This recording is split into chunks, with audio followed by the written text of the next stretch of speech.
What's up, tricksters and tricksettas, and welcome to another free VOD review. Yes, today we have a free VOD review. It's not a tier 3 sub VOD review. And today we have a very basic VOD review, but you're probably going to learn a lot anyways. We have a Jett main on bind in an Ascendant Diamond lobby. Like, the guy is like a peak Ascendant 3 player, and he is now hovering around, you know, like Diamond, low Ascendant and stuff like that. So we're going to call this VOD review Ascendant VOD review, like Ascendant 1. Now, basically, we're mainly gonna focus on our friends. His name is Washed, at least in-game. And we're mainly gonna focus on his gameplay on Bind and on Jett. So we're not gonna go through any track reviews or something like that, or anything like that, because I need to talk with him like through private messages and all of that stuff. And yeah, like basically today we're just gonna go through this through Bind, how to play Bind, how to play Jett, what you can do better on Jett, and blah blah blah blah blah blah. Yeah. Okay, so I'm gonna instantly make a prediction for you guys. Do they win the first round? Well, maybe I'm not gonna make predictions today because I'm not logged in on Twitch somehow, even though I'm streaming on Twitch. Okay, so you get in a game of Valorant. The first thing you ask yourself is like, what should I do on this map? What should I do against and with this team composition? What should I expect? And that's it. So Bind is a slow rotation map. So basically, from the round number 5, from the 5th round, you rotate always based on some kind of an info. You know, how much space enemies have taken, where your teammates are getting the contact with the enemies, what happened in the previous rounds, and the list goes on. In the first 4 rounds, on every single map, you should always be doing fast rotations because we have no idea how good are our teammates, how good are the enemies, and we also have no idea what enemies are going to do. So we cannot anchor the bomb sites in ranked solo queue. On Bind, your default site, number 1 priority, B site, number 2 priority, A site. In the first round, you always play on the B site, primarily defending the window area of the map, like we're using some shorty strategy or simply defending the window. And in the second round of Bind, you always position on the B site, unless the enemies in the first round go B, you obliterate them, then you play A site in a second round. Now, what's important on this map, you should not be playing passively.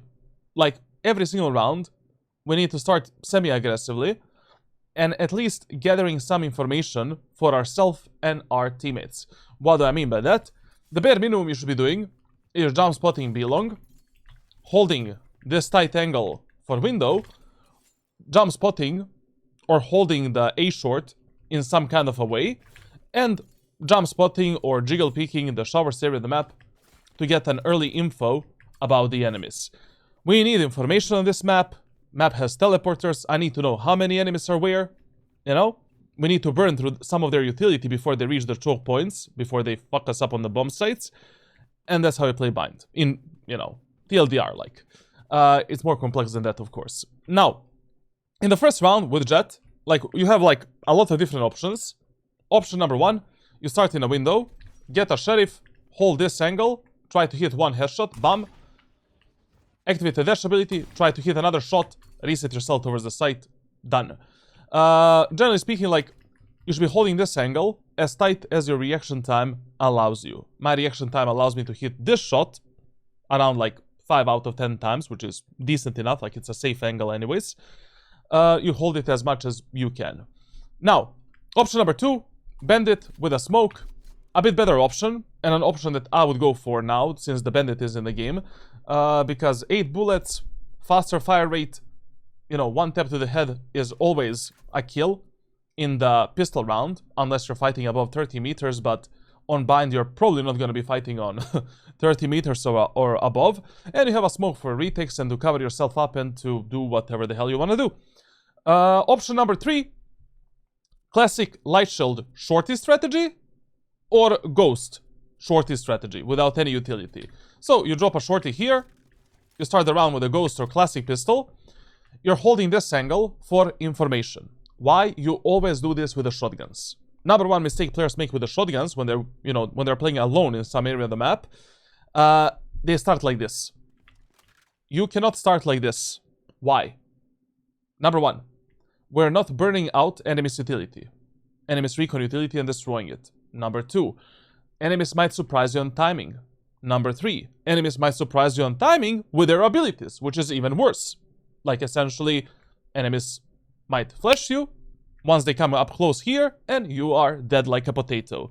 So, you should be ready for this fight. Anyways, enemies are not gonna know that you have a shorty with yourself, because you're shooting them quite literally with a ghost.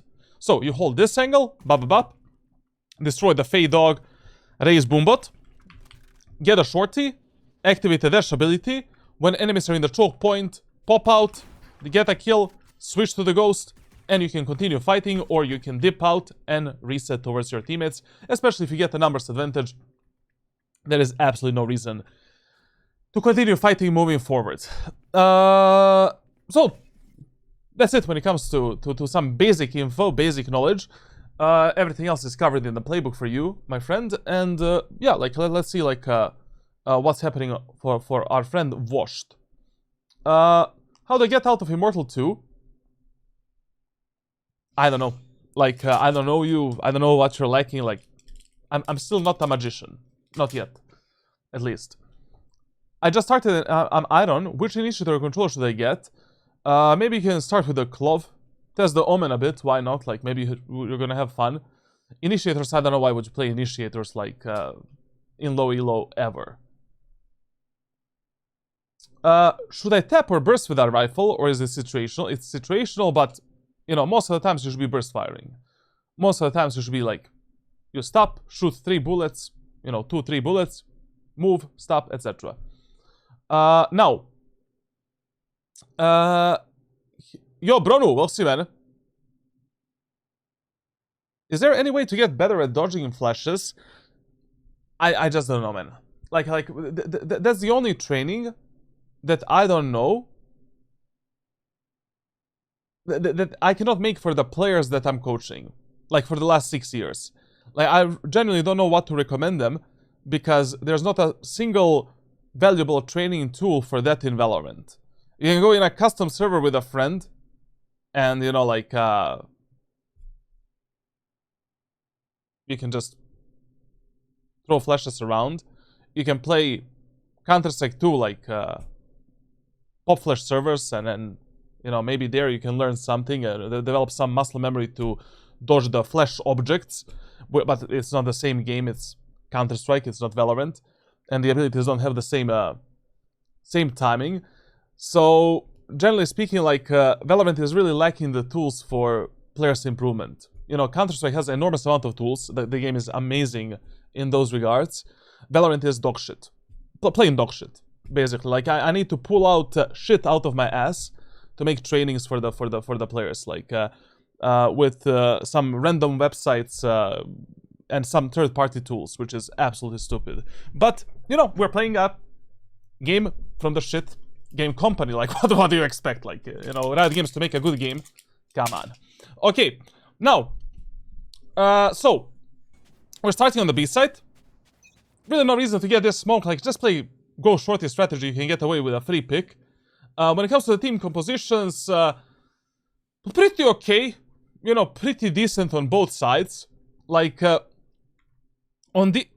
Oh, I'm not a Picasso, just a second. I need to turn on Epic Pen. Iran Turven. Is that how you enter the stream, my man, bro? Like, Iran Turven. That's his comment.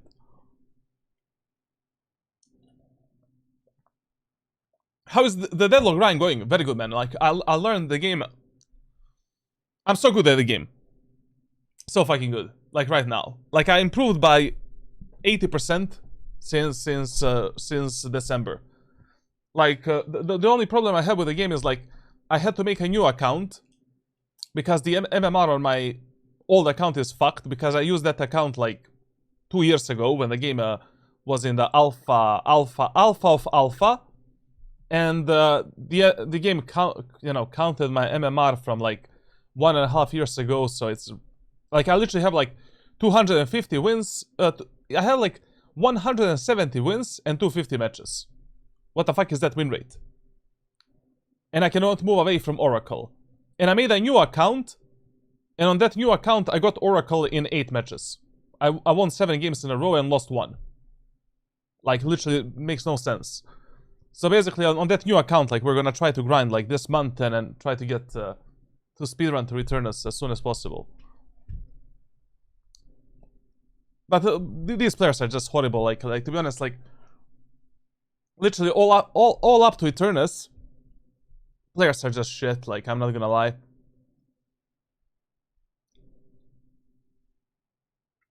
Valorant releases the fire mask skins without the fire for us. Hi, Peter. Just a second. We have an interesting question here, bro. Question. So Zono says, you have coached many people, statistically perhaps with even ADHD. Yes, like I coached enormous amount of players with ADHD, and so I would like to ask you how to do it. When I aim at a head and I miss to reset the aim, I tend to move the crosshairs away from the head because I don't see the head well. And until I don't see it well, I can't aim it again. And after moving the crosshairs, I reposition it on the head. These are fundamental. I can solve it. Ask me the question tomorrow. Tomorrow, when I actually take enough sleep, and I'm gonna need like 20 minutes to answer. Come on the stream tomorrow. Okay, let's see what our friend Washed is doing. Like, we need to be quick with this one. Generally speaking, like when you're defending the B set of Bind, always mainly focus on defending the window. Window is more important on defense than long, and that's it. Reason is very simple. We need a free passage into the TP so that our teammates can potentially TP, help us out immediately, and that's it. Anyways, getting the kills in the window is far easier than getting the kills in the B long. Especially if you play a ghost shorty strategy, for an example. He's gonna ask the same question to ChatGPT first before answering you. I mean, you can do it yourself. I never tried that actually, man. Like that would be a fire content, bro. Like asking ChatGPT for coaching in Valorant. That is a new video, man.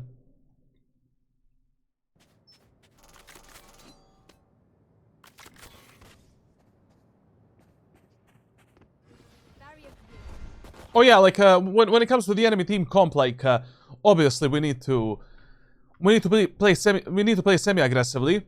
We need to burn out as much utility from Sky as possible before the enemies go for an execute. Like we cannot leave the enemies getting the B long and window for free, for an example. We want to make sure that Sky has 0 flashes, 0 dogs, Vele maybe to burn out her saturate ability, etc, etc. They have a lot of dive agents. Usually when you're playing Bind against this type of a team comp, what's really good? Shotguns. Literally, you can win minimum 7 to 8 rounds on a defender's side by literally playing with a Judge, Heavy Shield, Bandit, and Utility against this stupid team composition. Especially, Vele is gonna be rest in pepperoni.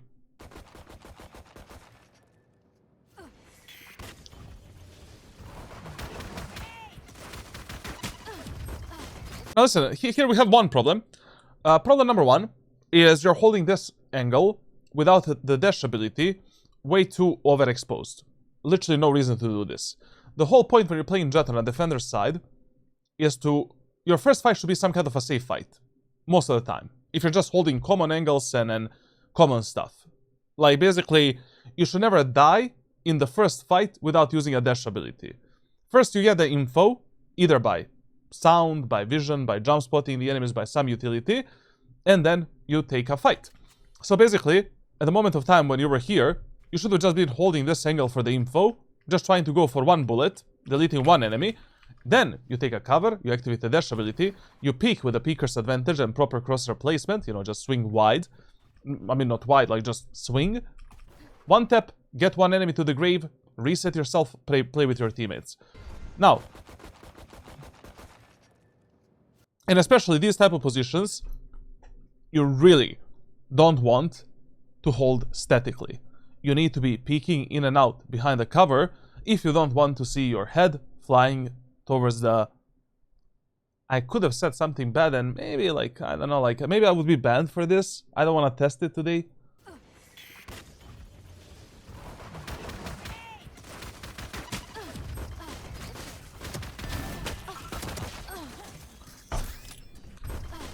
honest, like here, you've done as much as you could have.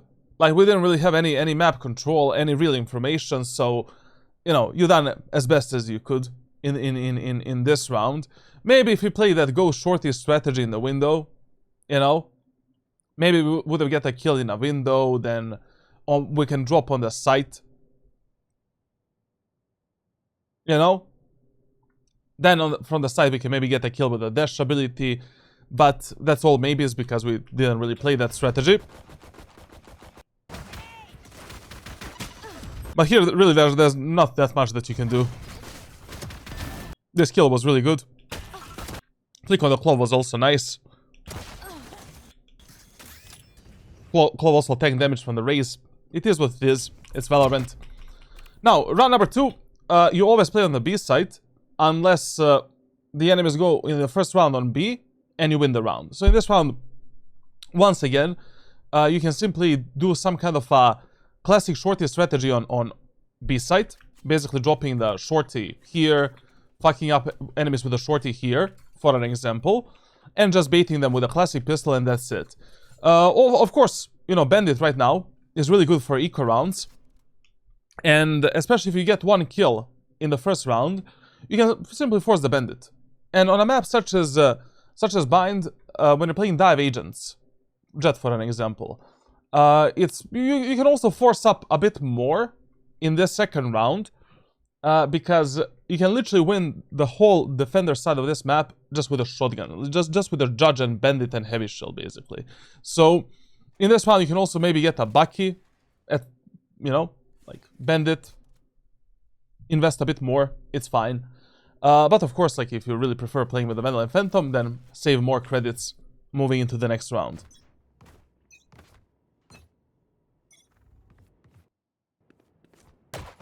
I really need to ask, what is this jump spot? This is a jump spot of death. Like, brother, you know, jump spotting the enemies, take the knife out, run towards the angle, don't slack. Like, we're baiting the enemies for the info. Enemies are there. Pick up the classic pistol, try to go for one headshot, try to destroy the enemy Sky Dog, bub, take the shorty, you hear the enemy's footsteps coming towards you, delete one enemy, reset yourself, and then with the classic pistol maybe we can get one more kill. Anyways, in these eco rounds, the main point of these eco rounds is to trade yourself for as many kills as possible. So basically, like, you wanna, as a bare minimum, trade yourself for one kill before your teammates start dying left and right. Fett Greasy, we'll see, man.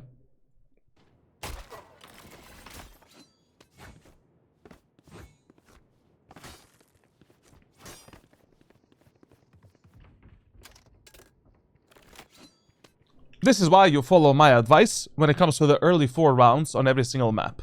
I'm not a magician, I cannot see the future, but I collected 5,000 pages of fucking data in this video game in ranked solo queue, so you can trust me to some degree. You know, like, it's still the data from the players that I coach and from my own experience, but it's a good one. It works 60 to 80% of the time, which is better than a 50-50 gamble, always. Right, in this round here, I would actually do that I would never advise you to do in a full buy round, and that is, you know, since we are playing an eco round, you only have a shorty and a smoke. It's okay in this type of a round, if enemies are going B, that you simply take a TP and try to smoke dash into the enemy's face in a window and try to trade yourself for at least one kill before, you know, your whole team on the B side just meets their maker. Let's pray for our team. They're gonna die soon. Oh, one kill. In these eco rounds, when you're playing classic shorty strategy, you should always go for the retakes with a shorty as long as you have one smoke. If you have a smoke and you're playing a dive agent with a teleport with a dash, always stay with a shorty. Chamber teleport doesn't count. So the reason is very simple, because with a Jett, smoke and dash, we can easily close the gap with any enemy, shove up that 300 credits into their anal cavity deep, and voila, you get a free kill, free gun, and maybe we can win the round. If you had a shorty kill here, this guy would be dead 1 second ago. She's dead anyways, But it would just be easier. Detox Wolfman. Now we have a smoke. We use this smoke to cross towards this bulldog. We pick up the bulldog. And I would not be forcing myself to win this round. I would be forcing myself to kill these 3 motherfuckers so that I damage the enemy's economy as much as I can. So they have nothing in the round number 3. They need to save more. And it's going to be easier for me to win the future rounds. But of course, if you see an opportunity to win the round, go for it. I don't know why you didn't use the smoke, the smokeroni, to cross towards this bulldog. I mean, you put a smoke here. Picking up that bulldog is pretty safe. And winning this type of a fight with a triple shot, easy. Poor game decision there. Usually in Valorant, like, you never want to greed for the guns. Like, that's the worst thing you can do in Valorant. Like, you kill an enemy, and you completely forget about everything else, and you just go for the gun. That's absolutely stupid. Absolutely stupid. But, you know, in these eco rounds, where you play with nothing in your pocket, like, it's okay.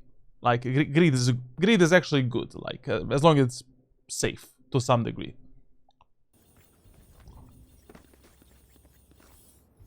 So, what can we use to read the enemies?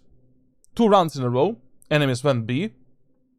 We apply the rule of 3 executes, and in this round, we can easily pre-assume that enemies are probably gonna go A. Which area of the map should we primarily defend? A short area of the map. Why the A short? It is mega claustrophobic. Enemies are playing a bonus round. Chances are really high that in this round, enemies are gonna use the middle side smoke, truck smoke, and the Valet and Jett will try to shove up a shotgun in your ass in the lamps. But, behold, they don't know that you also bought a Judge, Heavy Shield, and a Bandit.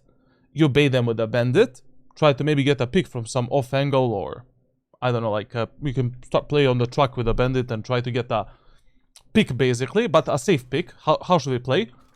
So, we start up here, you look down in the ground, bottom of the white line, an enemy picks you, bop up, drop with a knife down. Now from the lamps, we bait out the Sky Dog. We try to kill the Sky Dog. Valet is dashing into your face, Jett is dashing in. As they're engaging you, you're jumping onto them, deleting them, and getting 2 kills in your pocket.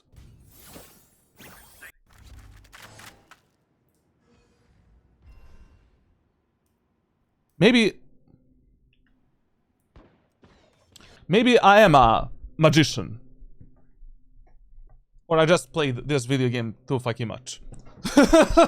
Or I just wasted 6 years of my life, like, you know, collecting data in this game. What rank is this? Ascendant, high diamond, low ascendant.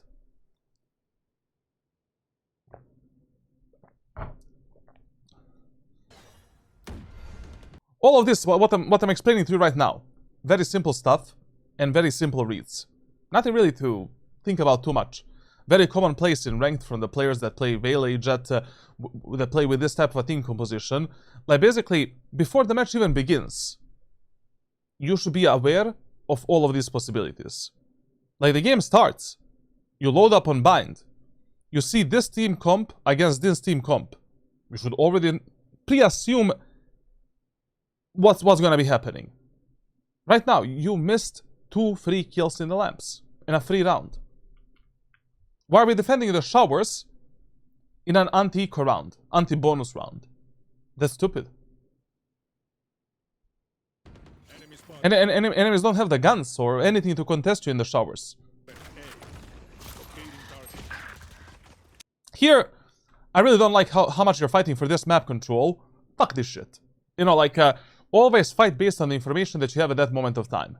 If I already have the info that enemies are going A, through the A short area of the map, and my teammates can die at any moment of time, you prioritize that information. Here you have 2 options. Option number 1. You go towards the Tejo, towards the Raze, be ready to fight the enemies, maybe you can activate the dash ability, updraft up here, try to get the picks, dash away, connect with the raise. That's it. Forget about the showers. Occasionally check it. You know, anyways, you're probably not gonna die through showers anyways. Like, if someone is gonna die through showers, it's probably gonna be your Tejo. Which is okay. Who cares about the Tejo?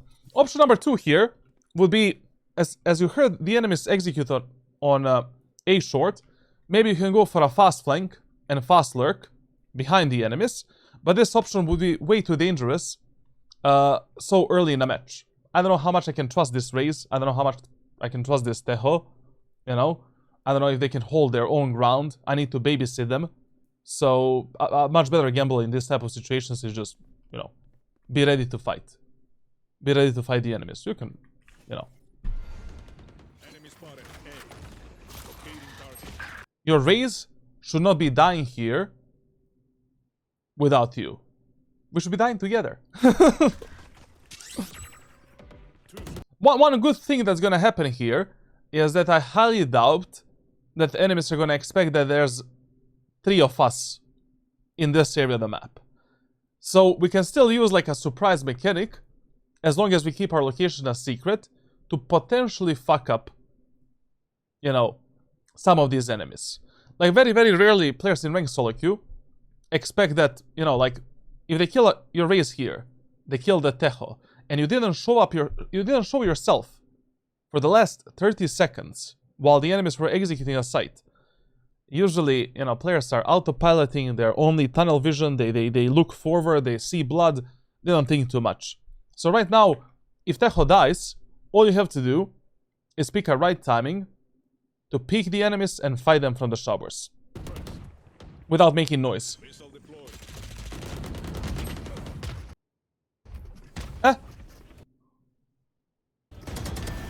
Okay, I mean, that timing was fine. I mean, the guy was quite literally reloading the weapon, and the spike is not planted yet, so the smoke's expired, so very nice. You to stream, man, I see, bro. Very, very good activation of a dash ability. Me likey. Listen. Hear me out. Don't take fight after fight, one battle after another, you know, that shit movie that I watched with Leonardo DiCaprio. So, don't do that. Don't do that. Like, reset yourself. Like here, we killed the Jett. Very nice, very good. Chamber picked us. We were not really ready for that. It was a bit of a surprise. We got a kill, no problem. You still have like around 5 seconds to use this dash ability.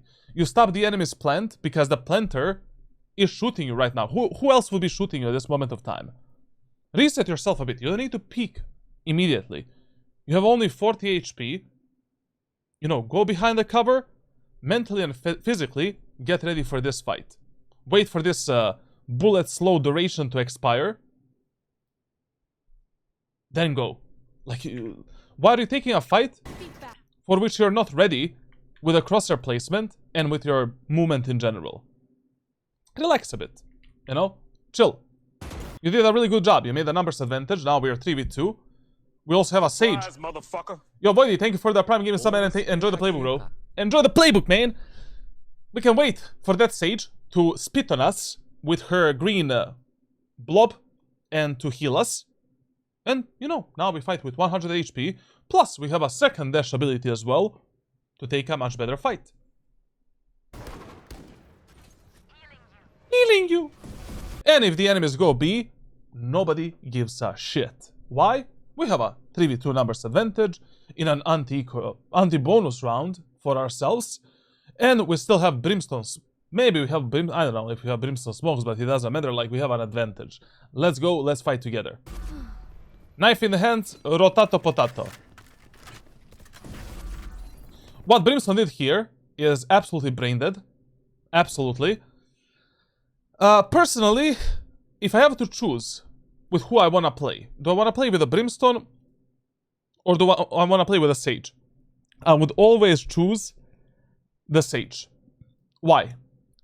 Going for the retakes onto the B side is far easier by going through the CT and elbow area of the map. Far easier. If, in this situation right here, your Sage dies, And now enemies can be on the site, in the spawn, in the elbow, and in the B long, and you and Brimstone need to get out of the window, we are cooked. So in these type of situations, always play the retakes through the CT. Fuck this Brimstone.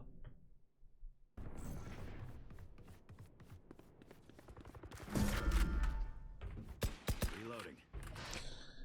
Another problem here is that now enemies heard 2 teleporters.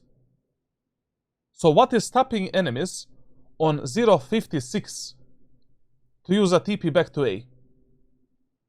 Yeah? They would be more scared to teleport if they didn't hear a second pair of TP. Now, if I was the enemy, I would instantly call like, "Hey, Sky, my brother," or Vele, I don't know. No, let's go.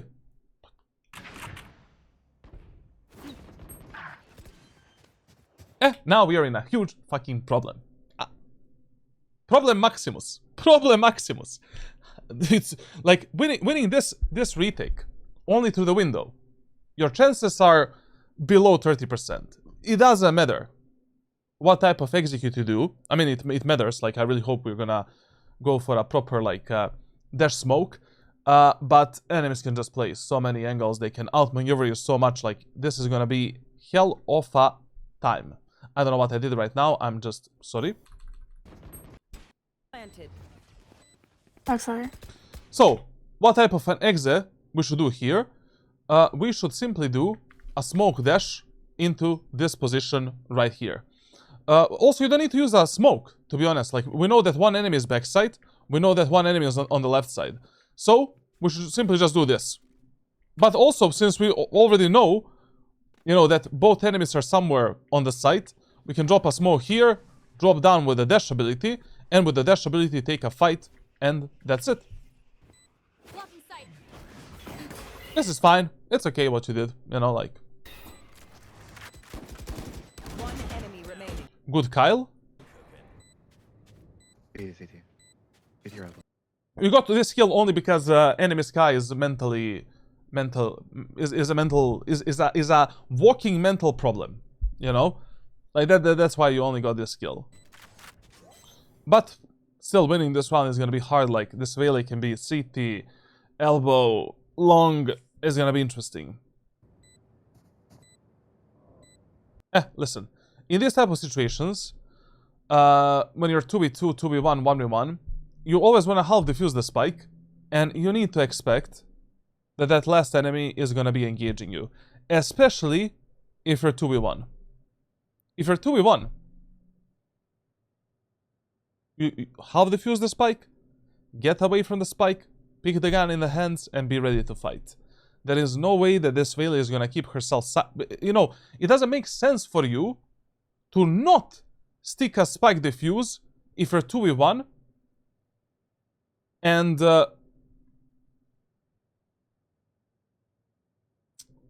Brimstone is covering you. Okay, Brimstone dealt with that, but it is better not to trust your teammates if you already have the time to half defuse the spike. You know, in some parallel universe, this Vele could have killed you through CT. We don't know where is the Vele. This Vele could have killed your Brimstone. We would be in a problem. Okay, so this round was a bit of a weird one. You know, enemies initially pushed A, and then they ended up B. So what do we play in this round? Congratulations! We play B set again. Why? Because enemies won 2 rounds in a row on B. They have more confidence on B. Anyways, in the last round, we kind of stopped their push on A. You know, we fucked them up, essentially. Enemies know that in the last round, 3 of us played on the A site. So it's more logical for them to go B. So in this round, once again, we're defending the window area of the map and trying to F up the enemies there.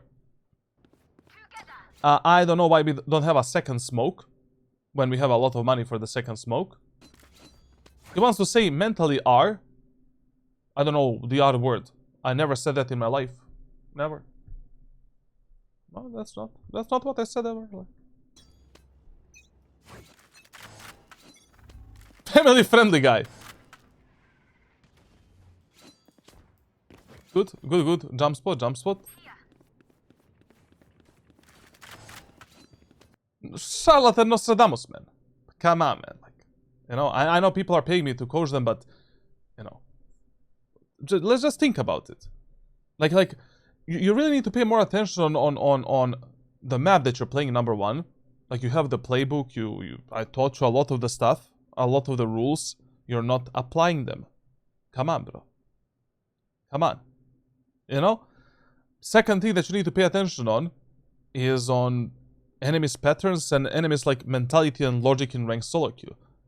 Like, why do you think would enemies go A in this round? What makes you believe they would try the A push again? After that, you know, shit round. Last round. Plus, they know that there's like 3 or 4 of you guys playing ace at every round. I mean, last round at least. B. B? I love that the brimstone smoke, the wall that is not destroyed. We have a huge problem. We also have a huge problem in this round. Like, the Sage walled off window way too early. We have 0 information in window. We have 0 information in B long. Like, this rotation is a really blind rotation. But only because it's the first 4 rounds of a match. You need to make this rotation. Like, you're just forced to do this at this point. Like, the only info that we have somewhat is that enemies are not showers. Somewhat. We don't really have a true info there. But in the first 4 rounds, yeah, this is the right play, and you just need to do it. We cannot gamble that enemies are gonna go A. But we are gambling anyways. Subspot, we'll see, man. Do you think you can get an 18-year controller FPS player out of silver? Yes.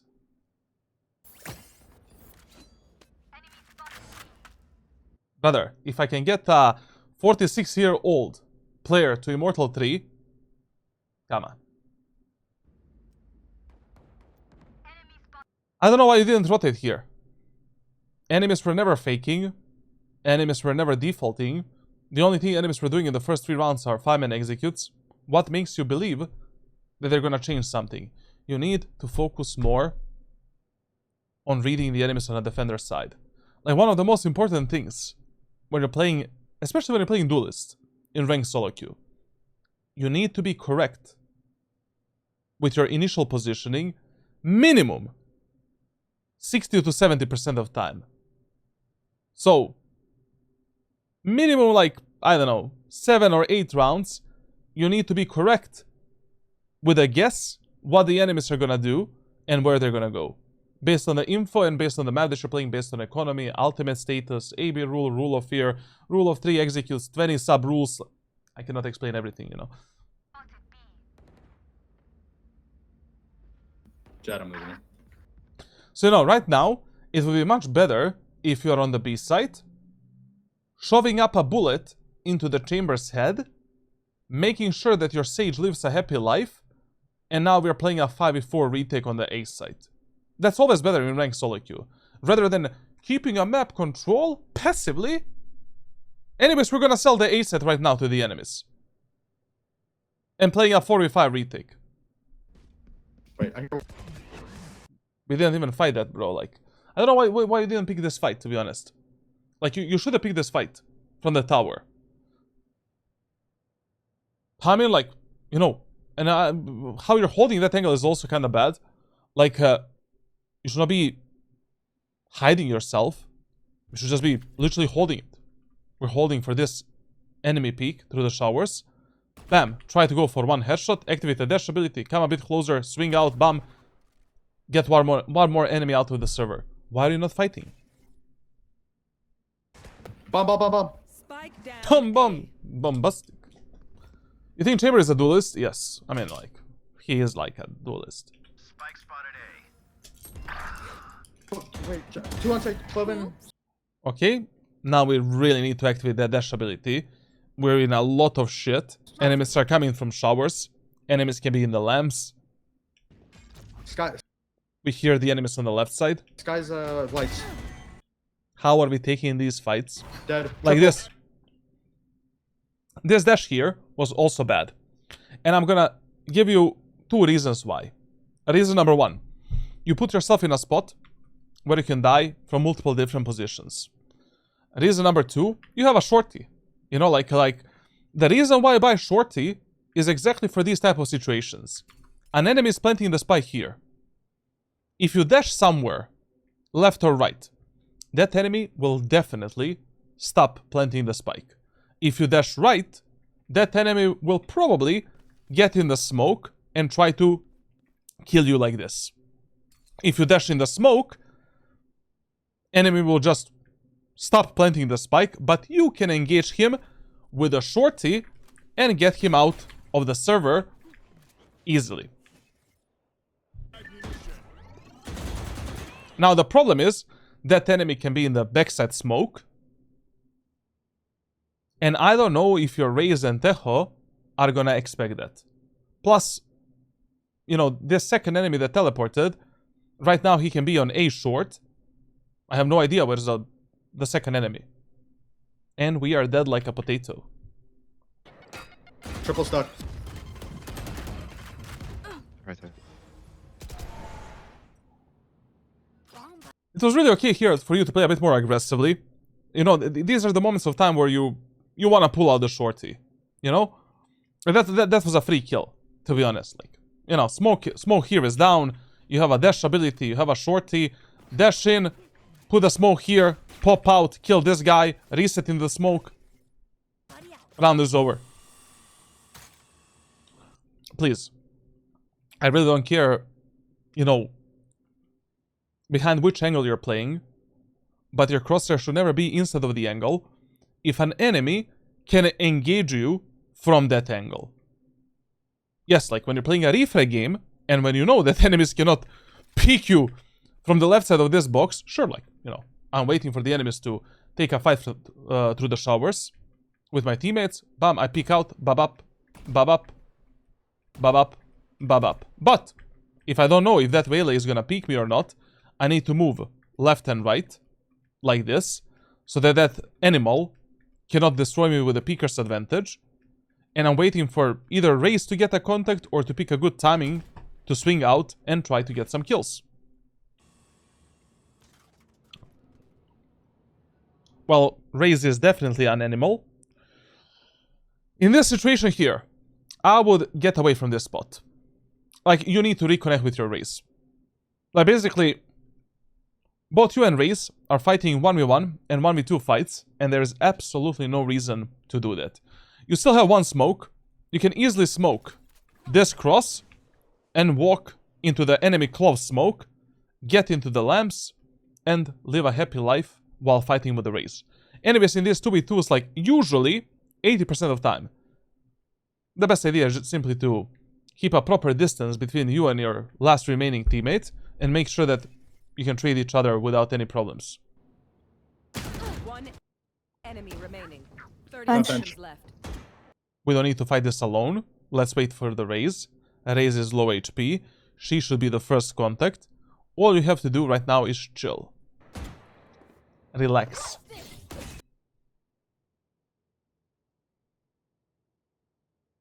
I don't know what to say about this, to be honest.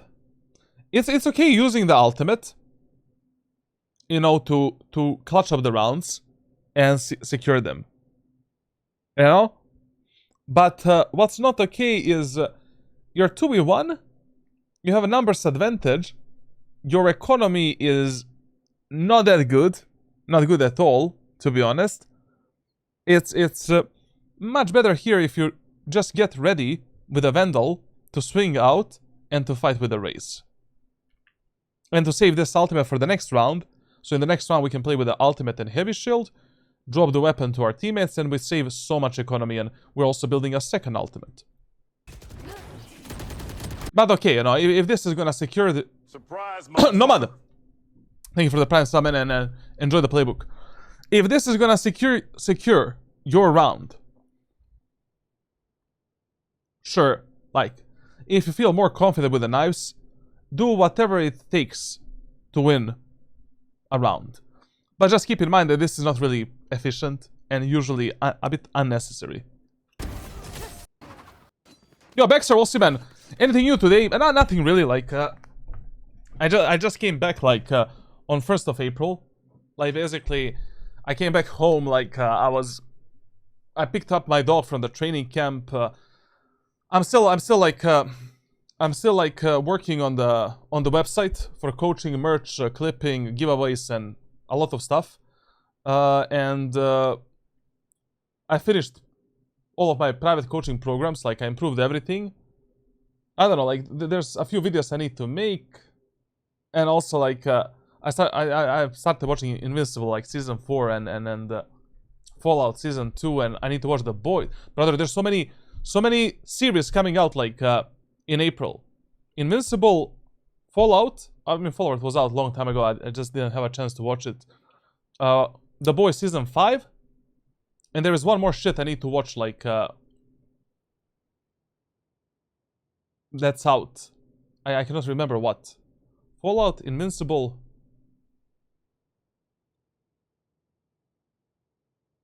I don't know. Do you think Mix needs a buff right now?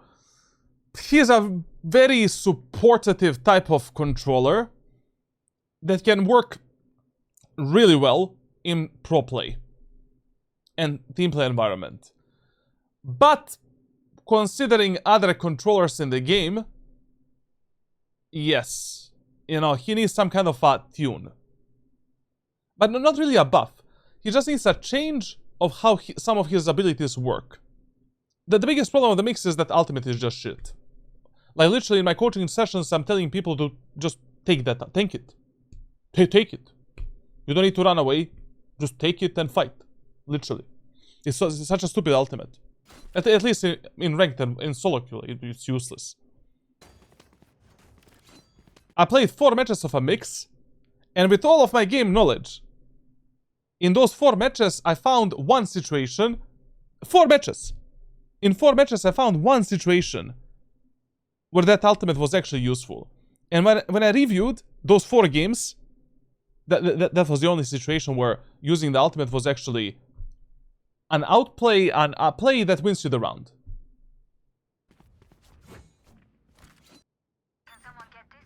Okay, so in the last round, enemies tried going B. We stopped them there as well. And in this round, we should just use the rule of fear to pre-assume that enemies are gonna go A in the next round. So in this round, playing on the A side, very good. And in this round, I would maybe... Let me just see how much money we have. Okay, we still have this Vandal, like, never mind. Never mind.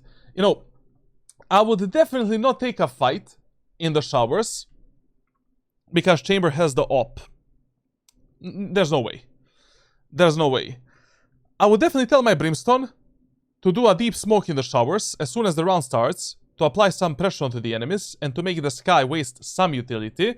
And we really need to burn this sky like cabbages, you know, 3 squids, 3 sperms flying towards you before they, as soon as possible, basically. And probably the position that I would take in this situation, based on the enemy's utility, I would just hide behind on top of the truck and wait for a perfect moment of time to swing out and get a pick.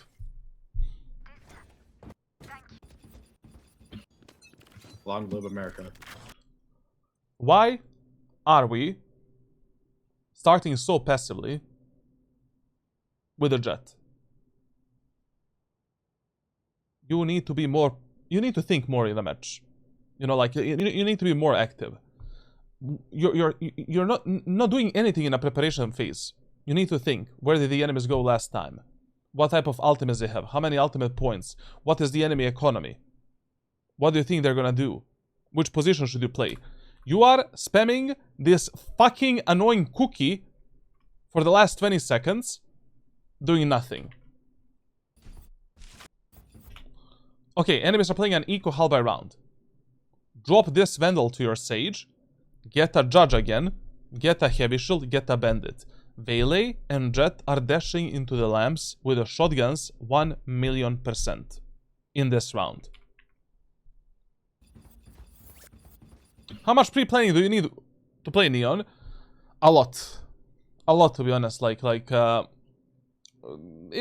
don't know. Like, Neon is also gonna get nerfed. I really think that what they did to Yoru, they're probably gonna do to Neon as well. I mean, the problem with the Neon is like, you give Neon one more nerf, she's just unplayable. She's just shit. So I really don't know, like, you know, if you ever wanted to main Neon, this is not the right moment of time.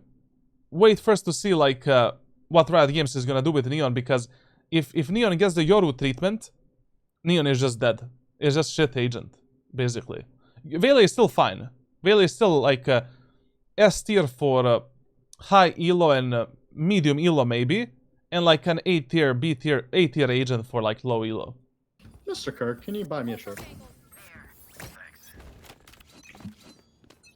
Long live America.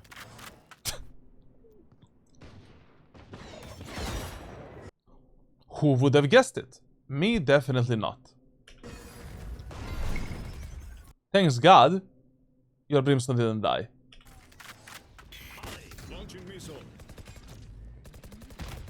Generally, when you're playing Jett, like, you do want to play around this smoke when you have a dash ability.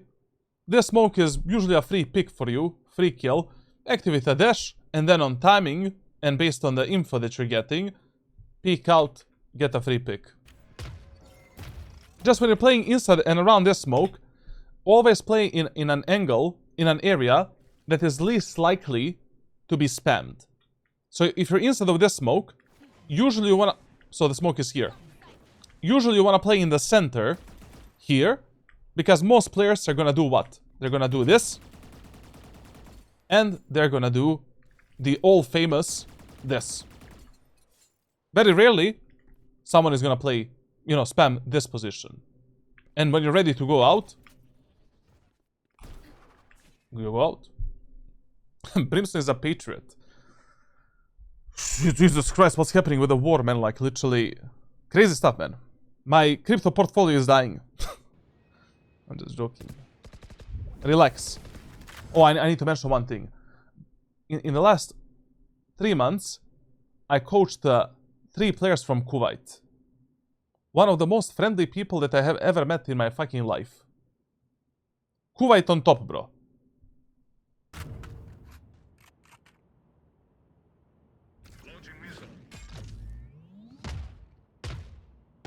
We could have made a numbers advantage 20 seconds ago. Think about it. Your whole job on a defender side, no matter which agent you're playing, is to make a numbers advantage and to play off from that numbers advantage. That's it. Period. Why is true strategy in Valorant not so often used like CS? I don't know. I really don't know. I don't have the answer on that one. Like, it's just that, you know, true strategy in Valorant is like...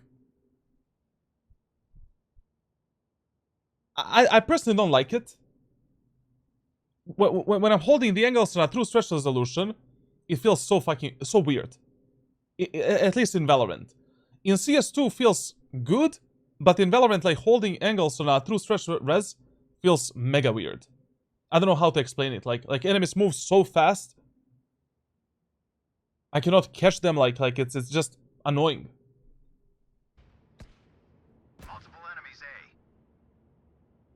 Actually, I'll give you an answer. Why? The problem is, like, you know, how you make a true stretch resolution.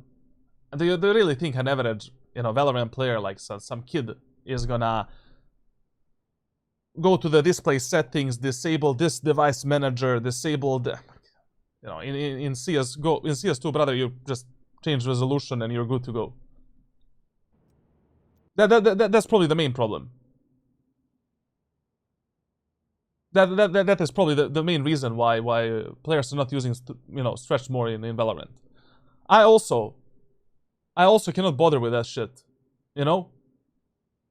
I tried using it and it's okay, you know. Sometimes I love to play on it sometimes, but brother, I need to go through the process, brother, like to make a true stretch. There's 3, This angle is good. I have nothing against it. Just your crosshair should be slightly higher. Like, enemy head is somewhere here.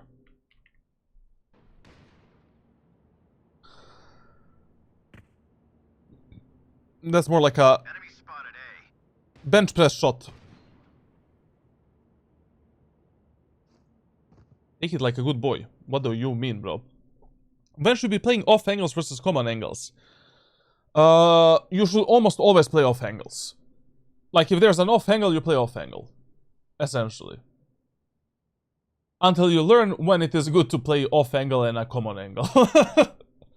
So a simple answer will be like, you know, since you're asking me that question, for now, just whenever there's an off angle, a safe off angle where you know, it's a not one and done angle, play it. Instead of a common angle.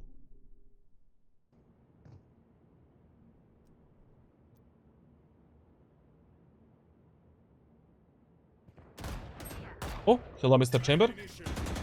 Listen. This box here, mega dangerous to take the fights in the showers. Why? Because depending how far away you are from the box, depends how much of your ass is visible for the enemies in A short. So whenever you're taking the fight with the enemies in showers, always come closer to the box and peek like this. You should never be fighting in this red zone right here. So, you know, like basically, this is a no-no line, and this is a good line right here. So don't be exposed from this bullshit from the A short. Like play, I mean, it is essentially just, you know, bop. Play in this love triangle right here.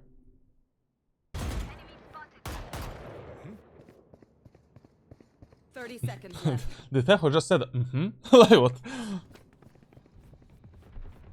What's the best agent for new players at low ranks? Chamber is decent. Clove. Brimstone. Gecko. ISO. You can try Jett, why not? Like, maybe you enjoy the Jett. Phoenix. Raze. If I was a new player in Valorant, these would probably be like the top agents that I would try early on. Spike down B.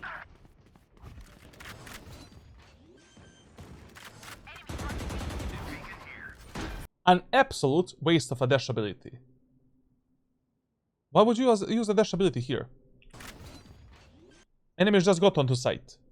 You see two enemies on, you know, Clovis here. One enemy is on the site, and we don't know about the third enemy. Brother, get close to the smoke silently. Use a dash ability to clear the smoke. And then with the dash ability, either take a fight through the smoke, or try to take some space and kill enemies on timing. Why would you dash through the smoke towards the elbow in these type of random sprays? Just don't do them. Like, if you're much closer to the smoke or to some spammable angles than enemies, and you don't know exactly where are the enemies here, don't reveal your position to the enemies, and just don't do this shit. Like here, just get in a smoke, clear the smoke, and now, while your Raze is applying the pressure from the elbow, what you can maybe do is this. You know? Okay, that was a shit, obviously, like, you know, you put a smoke here and then dash into it, and now we can kill the Clove. We can maybe kill the Spike Planter, like, whatever that guy is, and then we're gonna end up in some good situation, probably. Spike planted. I mean, here, if you want to, you know, if there's nothing better for you to do, and you want to do something, do this. Yeah, a lot of the players like to play this shit angle, and you might find some kind of a pick, like, with this spam.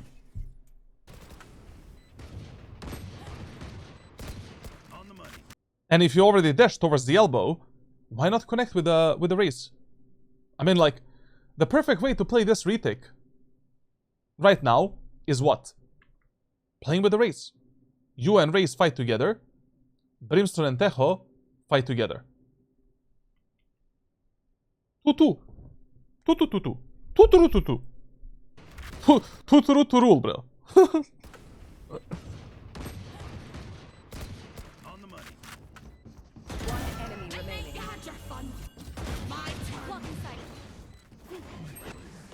One enemy remaining. One enemy remaining. That was a bit dangerous, but now is the time to do what? Now we...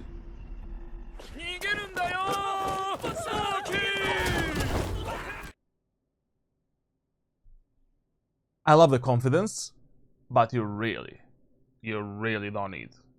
You really don't need to take this fight, you know, like, it just... If you die here, waste of money, and also waste of resources, and also, like, your teammates can still lose the round somehow, like, I don't know. Nebulon Rift, on playing Valorant, why would he do that to himself?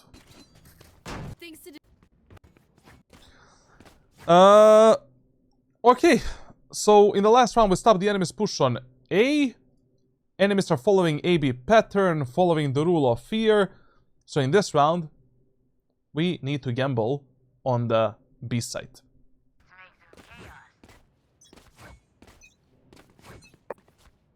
You want to play?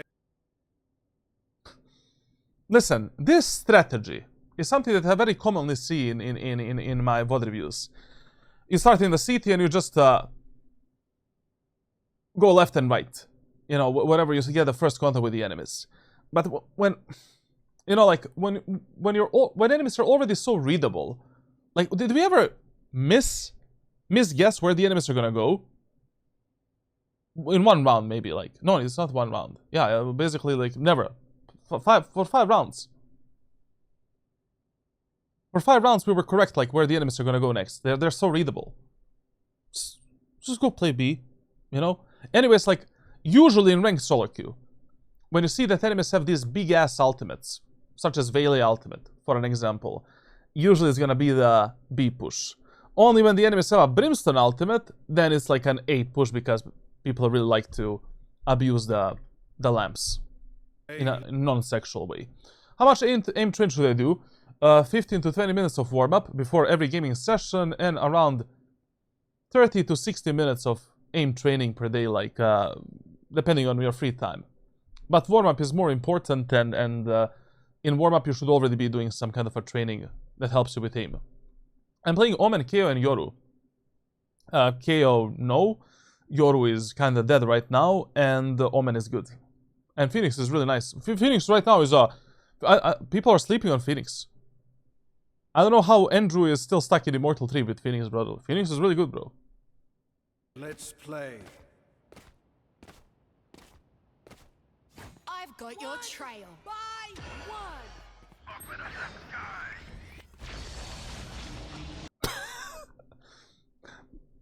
Brimstone players indeed love to do the Lamps ultimate.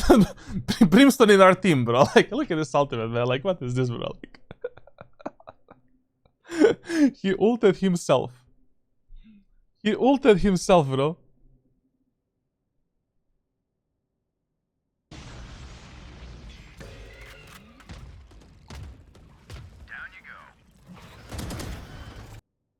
Okay, listen. Whenever you have a teammate that is at the backside, such as this Mr. Tejo, Mr. El Salvador, always drop down and try to support your teammates from below. You know, like, there's a smoke here. Tejo is there. Drop down with a bullet mask. Like, basically, do this. Activate the dash ability. Take the control of the smoke. You know, sit inside of it, and on timing, try to get a pick. You also have a shorty. We can easily kill one enemy. The problem is, like, you know, if this Tejo takes this type of a fight, basically this type of a fight, you don't see you know, you cannot support that Tejo. Tejo is just dead. Like, you need to do some kind of a blind spam. Why would I do that? You know. Oh, I closed my Oprah Winfrey. Just a second, chat. Recently, since last 2 acts, I'm playing so bad with 0.96 KD. I used to be Mortal 2-3 every act with 1+1 KD. Also, I'm not enjoying the game. I think that's a bigger problem. Like, basically, that also happened to me. Same shit. Like, as soon as I stopped enjoying Valorant, I started playing Valorant, like, at least 10 times worse. Literally 10 times worse.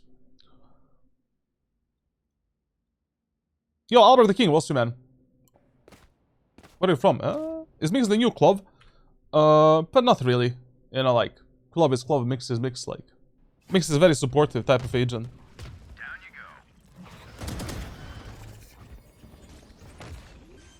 While Clove is full on selfish mode. I think right now the game state is pretty bad. Valorant game state since 2024 is mega bad. Like, giga bad, to be honest. And since 2022 is the downfall of Valorant. Oh, thank you. Okay. Okay, so that gamble on mid in the spawn was actually worth it in this round, so I guess bravo. But in this one, yeah, we definitely play B set. Like, enemies 2 times in a row try the A push, we fuck them up, enemies are following the rule of fear, rule of 3 executes, let's go. Get out of my way. I don't know if I would be doing this, I don't know what to say. I understand what he's trying to do, like trying to pick the enemies on timing and stuff like that, but, you know, if enemies walk up super close and the sky sends you to Almighty, it's not gonna... Yeah. B. I lie. Do this rotation. Go. Like, enemies were always playing together as 5. They were never really faking. You know, they only use a TP when we actually stab them and kill them. So right now, just send it. You have a Sage in the window. Sage is anyways gonna wall the window. If Sage and Raze cannot defend the B-long choke point with 2 slow orbs and a nade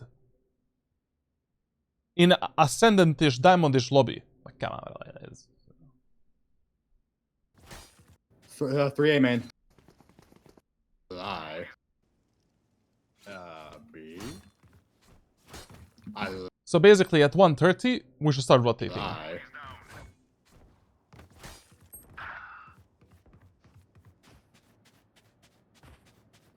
3A main. 3A main. Wall raised. Sky, Chamber, and Quayla. Okay, now this retake, we should definitely be playing through the CT here. And the first thing that you should always focus on when you're retaking the A set of Bind is taking the lamps control. Always. So right now we should be telling our Raze brother, can we take the lamps together? And let's push the enemies back.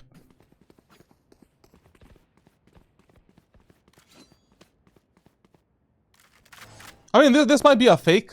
You know, your idea here to go back, not bad, to be honest. You know, this is a decent read. Because enemies are playing super slow. They got a pick in the lamps. 0 smokes. Nothing. Weird. You know? So, I guess it's okay. But another problem is, like, you know, there is our brimstone smoke right here. So maybe enemies were just waiting for that smoke to disappear. And then they're gonna go for an execute. So, both decisions here to rotate back onto B side and to stay with your teammates on A and regain the lamps control, totally fine. It's a 50-50 gamble anyways.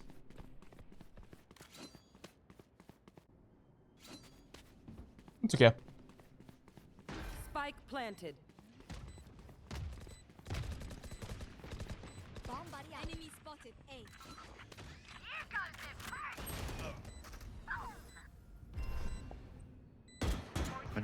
A. Listen. If there is a 5% of chance for you to take a fight with the enemies, activate a dash ability. Here, Tejo died. Dash ability activated. Ray's name is Charlie Kirk. Blocking sight. An absolute waste of a dash ability. Why would you do this? You know that one enemy is in the showers. Like, brother, use this dash ability to take a fight with that enemy. You know, drop down. Take a fight. One bullet. Bam. That one bullet might end his life. And you're still gonna reposition towards the truck and be able to play with your teammates. Enemy remaining. Charlatan.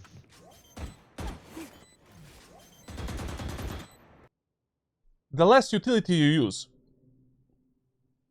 in these 3v1 situations, the more 3v1s you're gonna win. No reason to smoke, no reason to do anything, just, you know, Sage already slorbed. Hold this, hide behind the truck, wait for the Sage to take a fight, swing out. Once the Sage takes a fight, delete the melee, save the life of your Sage, everyone is happy. Oh, did they remove the Sage icon?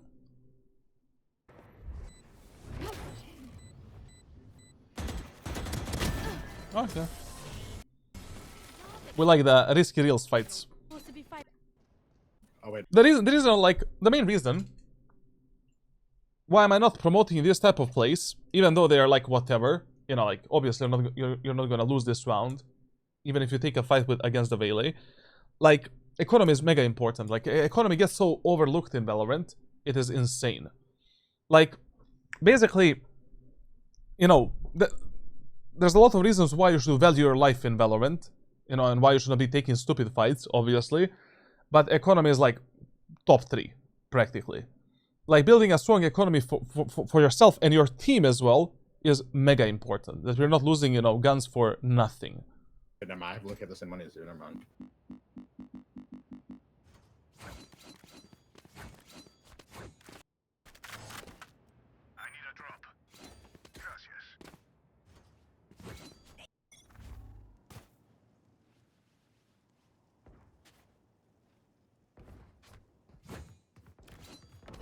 Okay, you know, playing on the B-side here as well, like, is also fine.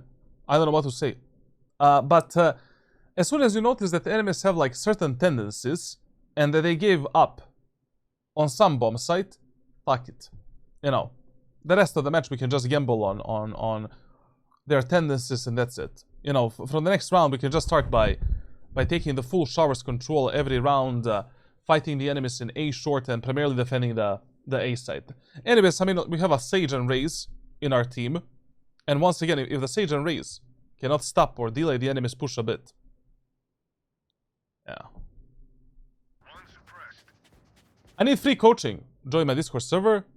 Join the giveaways. That's it. Usually in the giveaways there's like 100 people, so very high chance of winning it. Maybe it's sometimes 200. Soul Kane, also, how are you? Very, very nice. Very, very good.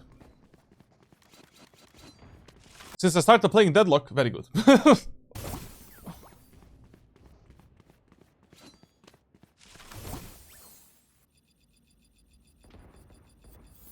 To be. 2 hookah. Really thought so, Charles. Oh my god, you're fucking crazy. Enemy Dash ability ready. Gun in the hands. And we're expecting to take a fight with the enemies here. 20. Okay, this is also an option. Dash ability ready because enemies can be elbow, no? 1 TP. Never mind, let's just clear it with big balls.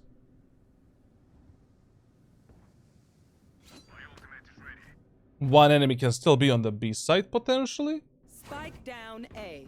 Wait, there's As we are rotating, we need to keep our ass clean. on site somewhere. Gun in the hands. Okay, thankfully we don't have the second anus. 30 seconds left. Dash ability ready because we can fight the enemies anywhere. No, we're just gonna take a fight again. Blocking sight. Spike planted. That smoke was nothing burger. Like, if you already wanted to smoke something here, smoking in this area of the map would be the most logical.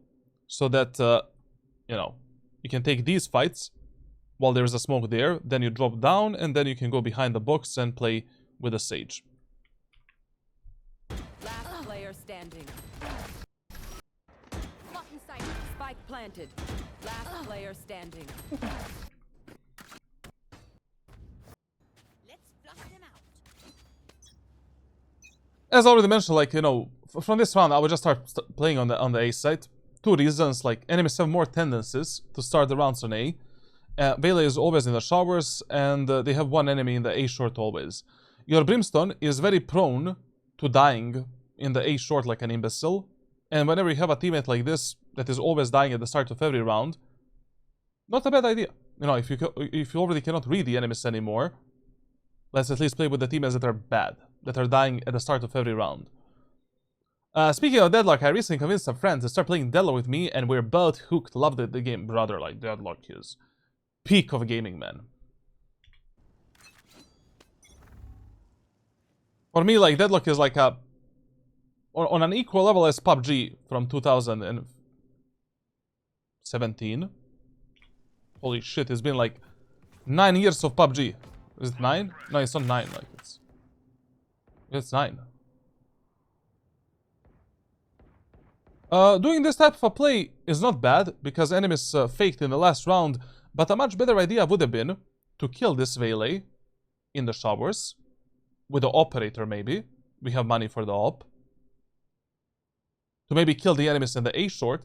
Like, you know, there's... like, you just need to understand that in ranked solo queue, like, the most readable players in ranked solo queue are the players in between Gold 1 and Immortal 2.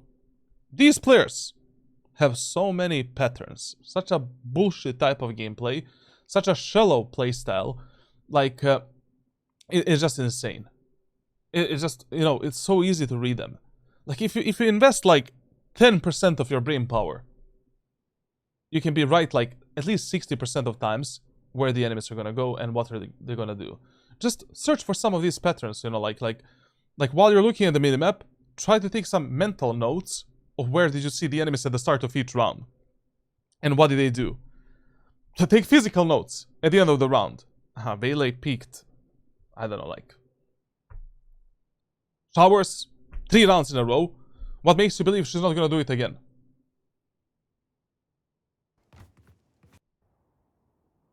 Since you started B, like, this is not a bad play because, you know, in the last round they did fake A and go B, so taking more space is okay. And when you're playing Jett against the Cypher and Chamber, like, sure, you can go on the flanks and lurks, but, you know, we need to be quick. Like, here, I will not be stopping here. Go! Fuck it. Take all of this space and go for a fast flank, fast lurk. We're just wasting our time. We cannot waste time here.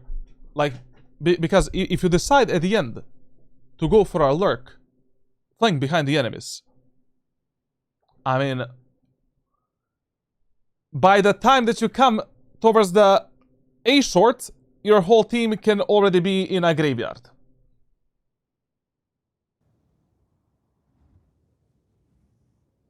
When will we get some Deadlock content? As soon as I get Eternus 1, I'm gonna start with the Deadlock content. I don't want to start before that. I wanna, you know. Or maybe Ascendant 1, I'll see.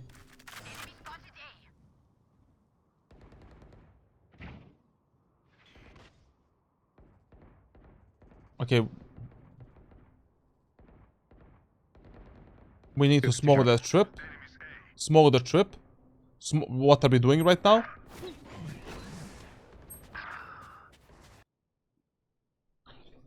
So, you want to go for a play like this. You want to push behind the enemies. Because you think they're faking. Here, at 1. You go. You go. You're going. You're going. You're clearing the B short. You're going towards the spawn. You're going towards the spawn. You're going towards the spawn. You're still going. Aha, you heard the chamber trip. You smoked it off at 1:15. Already at 1:15, you should have been in this area of the map. Okay, not really. 1:13, 1:12. It took you like... It took you 50 seconds, I mean 1 minute approximately, to get into this position. By that time, your whole team is gonna die in ranked solo queue, usually.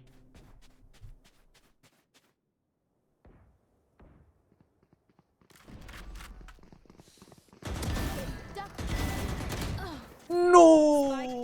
Attacker spawn. No, no, no, no, no, no.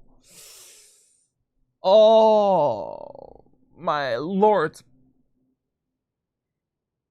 You know, these are the fights that you just can't lose, man. These are the fights that you just can't lose. Here, like when you heard so many enemies pushing you, you should have activated the dash ability. Brother, you heard like 20 footsteps. 20 footsteps from the enemies. Here, dash ability activated. We take the first kill without the dash, bam. We swing out, we kill the chamber. Now we dash away to reset for the fight with the Jett, because we saw that we overflicked a bit. And now we take a proper fight with a Jett. But still, you know, not a bad play. Just when you're going for these type of flanks, like you just need to be faster in ranked solo queue. The flank cannot take you like 1 minute, you know. Any tips to stop going brain dead auto pallet, ruining the aim and constant spraying as well? I made a video for that. Like, ask me tomorrow. Like I'm gonna on stream. I'm gonna try to find the video. I made a video for that on my main YouTube channel somewhere.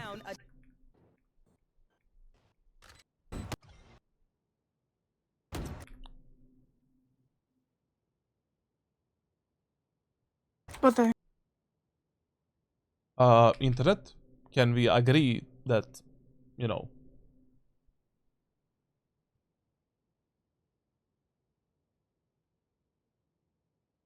can we agree to disagree? Some Deadlock grind lives would be nice. I'll do it. We lost that round. Yikes.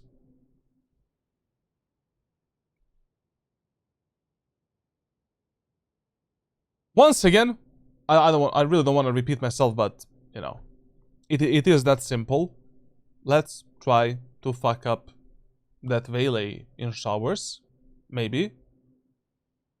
Let's maybe try to pick some kill in A short by using some kind of a truck setup, double tower setup. You know, maybe getting the op, holding this angle and trying to get a kill on the bench. We have a lot of options.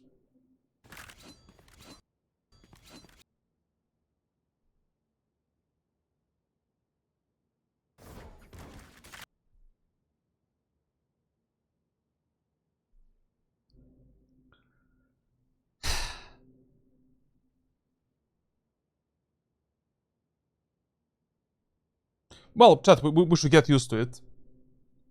You want to play? Let's play.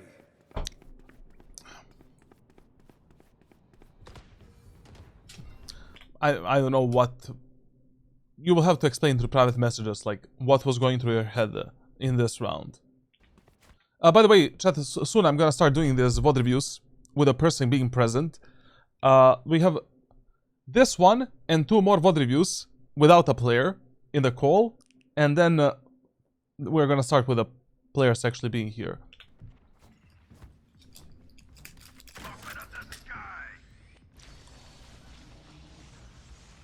So you wanna contest the chamber with the operator from the tower. That's gonna end up well.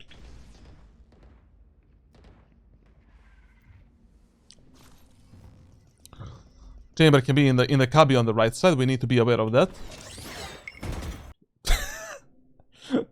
This is average Valet, average Ascendant Diamond Valet. Like, you just wasted 2 abilities for nothing.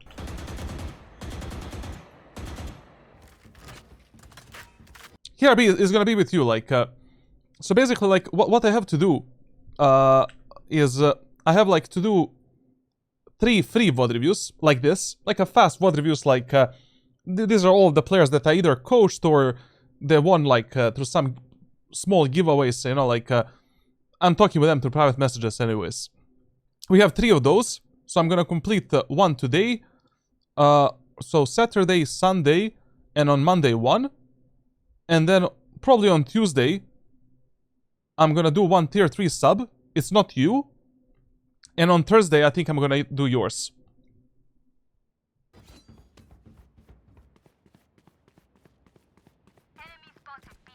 So from Tuesday, we're gonna start with players actually being present on the stream.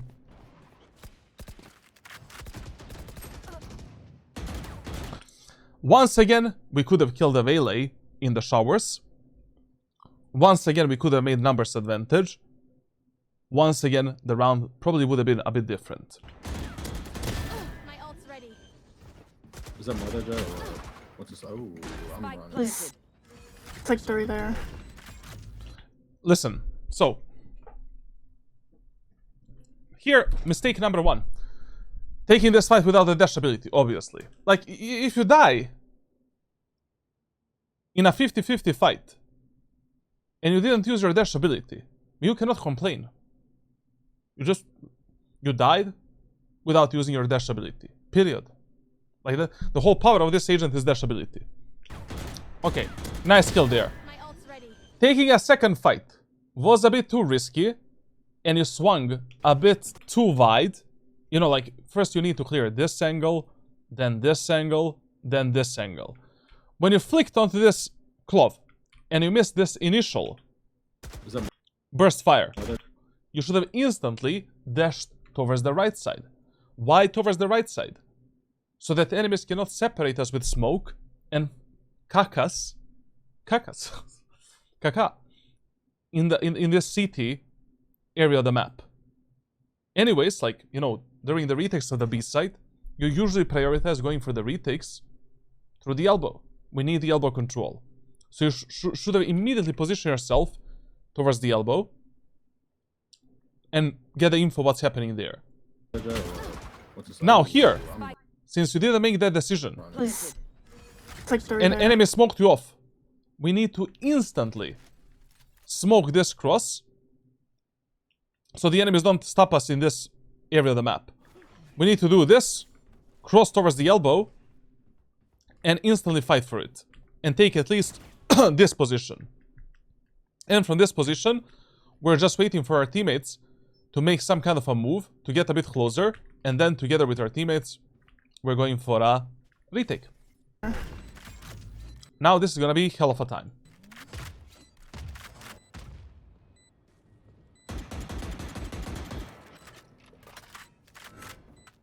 Blocking sight. Pretty much unwinnable. Especially considering that Chamber has the ultimate. This is how it ends. Enemy spotted. B. Enemy down. Whenever you're... So, someone in the chat asked me how can I practice dodging the flashes. The first step, the first thing that you can start doing is thinking actively about the fact who are you fighting at that moment of time and what can that agent do to fuck you up. Like here, if I pick this fight Enemy spotted. B. and I see it's Sky, I'm instantly pre-assuming that she's gonna use a flash. And I'm already mentally and physically ready to do a flick and to turn away from it. Second thing that you should start doing is like learning all of the most common, you know, flash positions and flash spots. Generally speaking, like whenever you're playing against the flash type of agents, you always want to fight in areas where you have some kind of a cover for yourself, so you can dodge that flash and then take a fight. But here we cannot do that. We should have been expecting this flash, and already, you know, like we should be turning away as soon as you hear the bird like flicking and being ready for it. I've got your Good reaction though. I really love that he used the smoke and he used the updraft. train. But you mainly won this round based on just one bad game decision, and that is like using your dash ability to go towards the CT and not towards the elbow, to take more space. I mean, if you can use your dash ability to take more space, valuable space for the retakes, you should almost always do that. Play.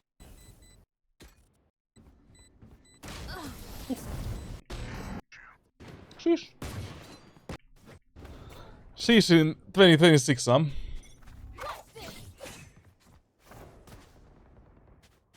Nah, my dude is angry now. I can literally feel... I can feel in his gameplay right now that he is tilted. Like, I can literally feel, just based on this, that he is like, no, I'm done.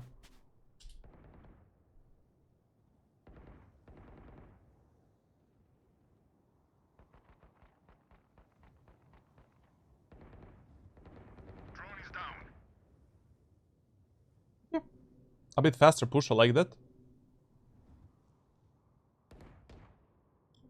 Chamber triples on the left, we can smoke it off. Ooh, we can catch the enemies now. And fuck them in the ass. Yes, yes, yes. But look at your back, look at your back. By the way, chat, like, in Big 2026, you run with the same speed with your knife and with your ultimate with the Jett. So there's absolutely no reason for you to keep knife in your hands.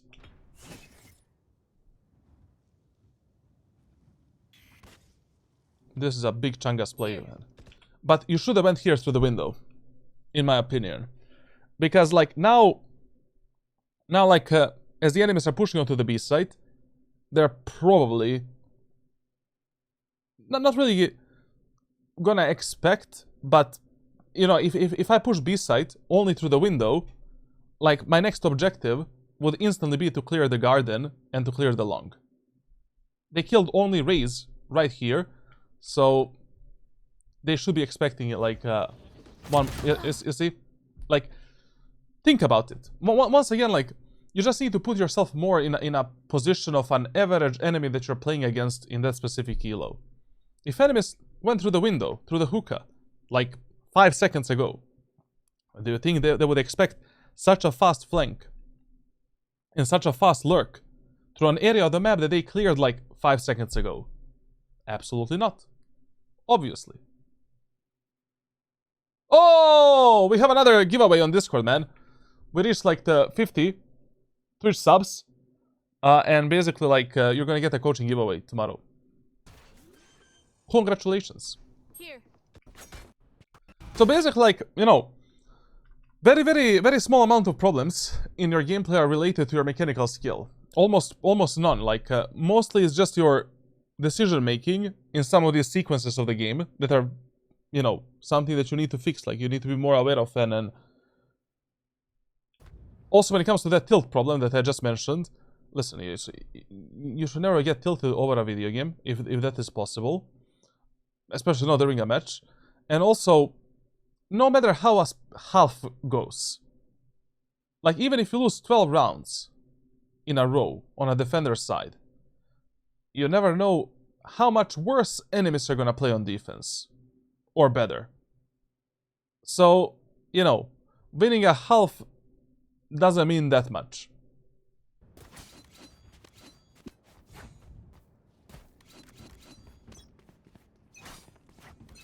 Obviously, it's better if you win a half, but, you know, if you lose it, like, it's okay, bro. Like, relax.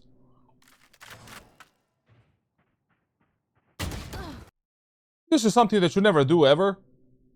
You know, like, I'm gonna show you what he did. Like, he started on the B set in this round. Like, this is just something that you never do. Like, you never play this position. Like, this position here, I don't know what he wanted to do. You know, that's a problem. Like, basically in window, the only time when you should play in the middle right here and hold this angle is if you have one teammate here baiting for you. And that's a really fucking good setup. Because nobody has a good crosshair placement for the middle of this corridor. Every player is pre-aiming either left or right. The only time when it is okay to play in the middle alone is if you get the info about the enemies based on audio, based on sound, and you can pre-fire your dash ability and just wait for the enemies to come on your crosshair, delete them, move out. So this was a really pointless and stupid death. Like, literally, there was absolutely no reason to die here. Switching sides. Like, usually when you're playing alone in the window, you either want to jump spot this angle for the info and then decide what to do next. You can peek with a flash and dash ability and try to get a pick and with your teammates. Or you hold this angle as tight as your reaction time allows you, and then you activate a dash ability for a second fight to delete an enemy. And you can also fuck them up with more, you know, like, you can maybe drop a Bucky here as they're running you down, you switch to the Bucky, kill them in the choke point, you have various different strats. Okay, overall, better positioning and better decision making is like what you're liking the most so far. Now let's see what's going to happen on attack. Yo, best ever, we'll see, man. I'm gonna win it and request a deadlock VOD review.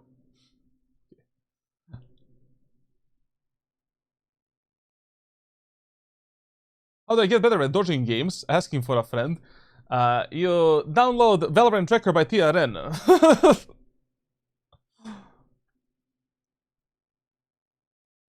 Kirby says like, good luck bro, I entered one time and I won 1000% luck. Okay. Okay, now let's go back into the map.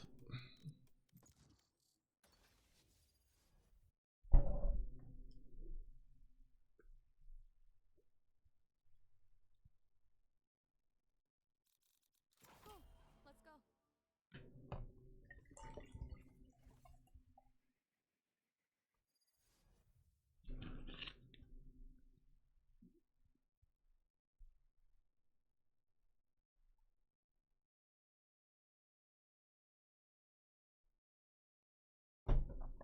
I know I dash around a lot, but I promise I'm looking out for y'all. Attacker side of bind. So, Ult's ready. 30 seconds. the story goes like this. On the attack of bind, default side number 1 priority, B side. Number 2 priority, A side. Generally speaking, what you want to do in the first round really depends on enemy team composition. Enemies have 0 hardcore sentinels. You can go 3 rounds in a row on B, and then in a 4th round, change the pattern. Enemies have 1 or more hardcore sentinels. In the first round, do a 5-man push through A short. So, in the first round, if you're going B, you're just telling your controller to do a smoke here, smoke here. You're always prioritizing B long area of the map. You tell one teammate to lurk up through window, and we're doing a basic execute where you're sending your smoke here, dashing into this position, and then from this position you're scaling out together with your teammates. If you're going A, usually classic light shield, smoke, and updraft. You tell your controller to smoke top of the truck, to smoke this position, updraft dash above the truck into the lamps, fuck up the enemy in the lamps, clear the front sight, and then fight with your teammates. Now, what are the hardcore sentinels? Everything except the chamber and veto. When it comes to like economy, whenever enemies are eco halberd or bonus on a defender side, call for the 5-man push or 4-man push through B long, and just tell your controller to smoke window and to smoke CT, and mainly fight for the side control and the elbow control. Also, what's a really good strategy on bind, which you should try at least one time, is a 4-man fake towards the B long, and you send one guy to clear the showers on timing and contact. Then we take a TP and we go on to the A side. Mainly you want to prioritize long and short control, and you really want to avoid the window and showers. You should only find yourself in the window and showers when your teammates need a help, or if you see an opportunity to get a free kill and a free pick. Let's see what our friend is gonna do. Okay, we have a ghost and a smoke. Sure, fine. I would personally, with Jett personally, I would always go with a bandit and smoke. It's just better. You know, if enemies are playing with a light shield and classic pistol, that's still one bullet to the head on almost every distance on a map such as Bind. When it comes to the team comps, we have a pretty good team comp. You know, to be honest, to do executes on both A side and B side. Very good team comp, to be honest. The only problem of our team comp is you don't have a sentinel that can hold the flanks and lurks. So you need to constantly be ready for the enemy's push from behind. You need to check it, you know, from time to time as you're taking space. When it comes to the enemy team comp, we really need to be careful when it comes to the sky flashes. Especially when you're taking the B long area of the map, we need to play some kind of an anti-flash system. This round is already looking horrible. Mega horrible. Whoever gave a call in this round is dumb as fuck. Hopefully not you. And if you didn't make a call, then I don't know what you're doing. Like in the first 4 rounds of every match, you should be the one leading your teammates. Take the spike, tell them what to do, command. Of course, if they're not listening to you, just adapt to them. And when it comes to micromanagement, you need to tell always your controllers what type of smokes you need for every single execute. And good and bad smokes can fuck you up a lot, especially when you're playing a dive duelist. Ooh, ooh! Hello, Mr. Sky.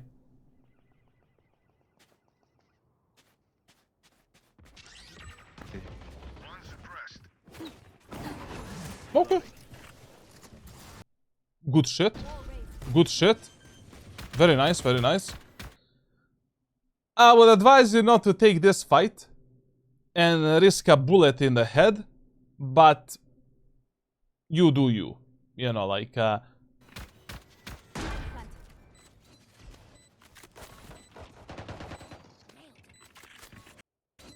Okay, that Sky kill really won this round.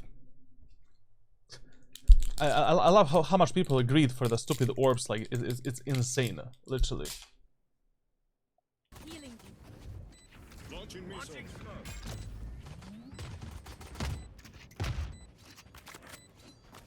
Okay. Reloading.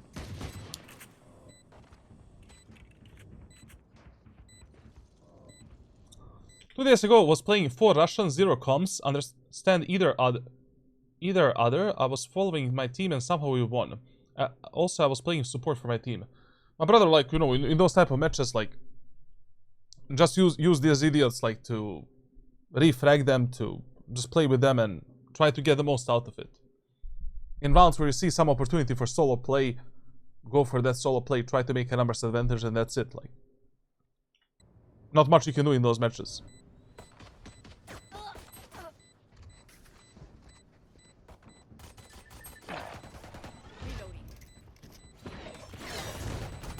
One enemy remaining.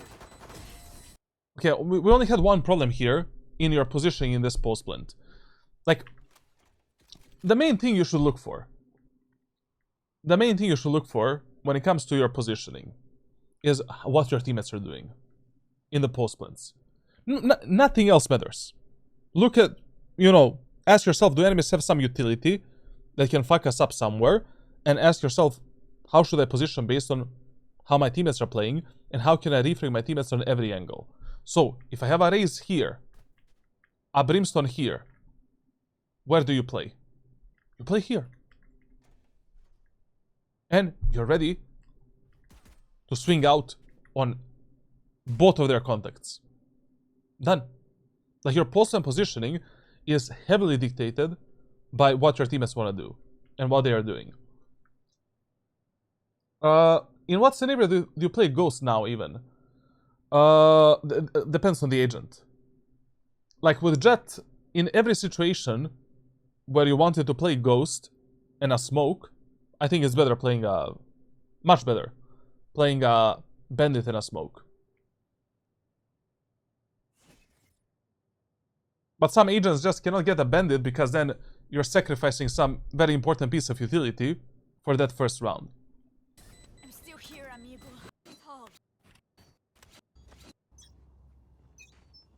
Tall. Spectre in the second anti-econ bind. Fine. You know, you can also go with a Stinger. I think it's a bit better if you're playing Jett. And in this round, we cannot be going through the window. We need to tell these mother cookers time and push through B long. Window, no bueno. One good thing in this match is that enemies don't have anything with which they can bombard us through the TP, you know? So, only because of that fact, there's a chance that your teammates are not gonna be dying like potatoes. But still, going through the window as a main area of the map is crazy.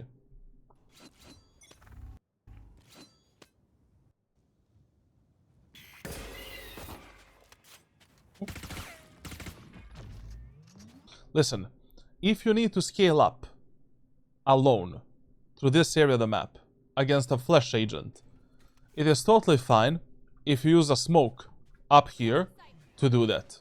And just go with a one-way smoke. Like, just do it here. Then wait here, activate the dash ability, and just swing out and send that Sky to the grave. But I highly doubt Sky has a second flash, like it's an eco round, so that was the only flash. Never mind. Sky is just crazy. Sky is just crazy. You should have just taken this fight much faster. You know, you cannot be waiting for Sky to flash you for a second time like this. So, we were lucky here a bit that you didn't die and that you had enough cover to actually go towards the right side. But as soon as that luck expired, here, do a one-way smoke, scale up, activate a dash ability, swing in the Sky and take a kill. The guy has only a classic pistol, you have a dash ability, you have a Spectre, you can run and gun that guy at the end of the day. Better than giving that Sky the information based on the audio and based on your footsteps, you know, these are the footsteps. And now the guy can flash you on, you know, on timing and destroy you. Dodging this type of a flash is impossible. Like, this is just, there's no way dodging this. Also, what you should have done here, what's the reason? XQC, bro. Like, I'm telling you guys, like, my brain is dying from this video game. Problem is how you use your dash and smoke. Like, whenever you get flashed, whenever you get stunned, you don't want to smoke towards the enemies. What you want to do is, like, you want to instantly put a smoke on your feet and try to dash backwards, or once you dash, you want to jump and do this. If you did any of these two options, you would have survived. But instead, like, you did this, you dashed here, obviously you're gonna die. Like, you need to, like, when you're playing Jett, you need to develop as an instant reaction, doing this, whenever something bad is happening to you. Stun, flash, you're in a bad position, smoke yourself off. But it's really problematic, like, in this round, that we have four teammates going through the window. If I ever see that you wanna surrender in a match,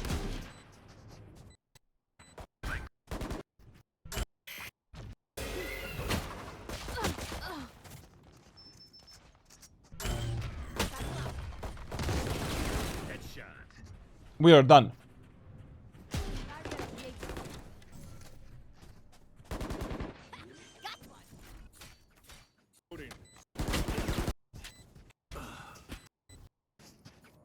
We are done. Like, you cannot have this mentality. Brother, it's only 6-8. We can still win this game. Like, don't be that type of a player. Don't be that type of a player, bro. Also, when it comes to, like, this specific round, when you saw that Sky is long, why don't you just bait your teammates, wait for them to start popping through the window, and then you take the B-long area of the map. If you need to clear the long alone against the pop flash agent, against the Omen Paranoia, do it later. Fuck it. You know, like, just stand here, wait to see what your teammates are gonna do in that stupid window area of the map, and if they already want to push S4 through the window, let them push S4 through the window. Let them die. Who the fuck cares? If they're already dumb, if they're already mentally impaired, let them die. Fuck it. Better than you dying and then watching these four mental abominations losing the round for you.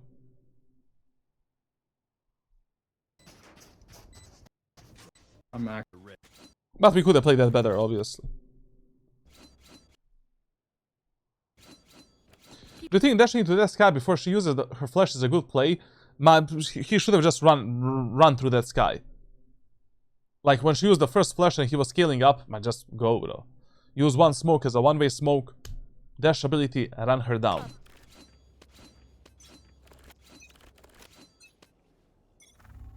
Locating targets. Ooh, we don't give a shit anymore. This mentality is really, you know, a huge problem. Enemy kill. Good kill though, very nice. Shorty and a life shield.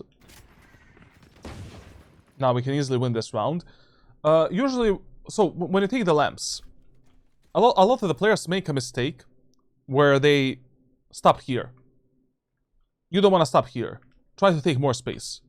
Try to get onto this angle. You can hold it as a 90-10 angle, just for the info. Try to apply some damage. Try to get the kills.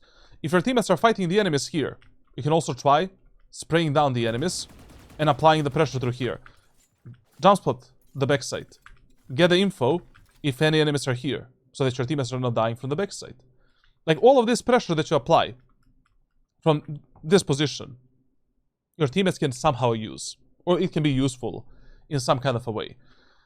But if you sell all of this for nothing, and enemies just clear all of this with one Sky Dog, and they don't waste any other utility to clear you out, it's gonna be interesting. Very good, very nice. Jiggle in, jiggle out, jiggle in, jiggle out. No. We should be holding that angle. Also, you know, once you do this space, you should have jump spotted the backside, just to get the info, like how many enemies are backside and what's happening there. Maybe, you know, you also get some insane timing where enemies are completely unaware. Free pick, free kill.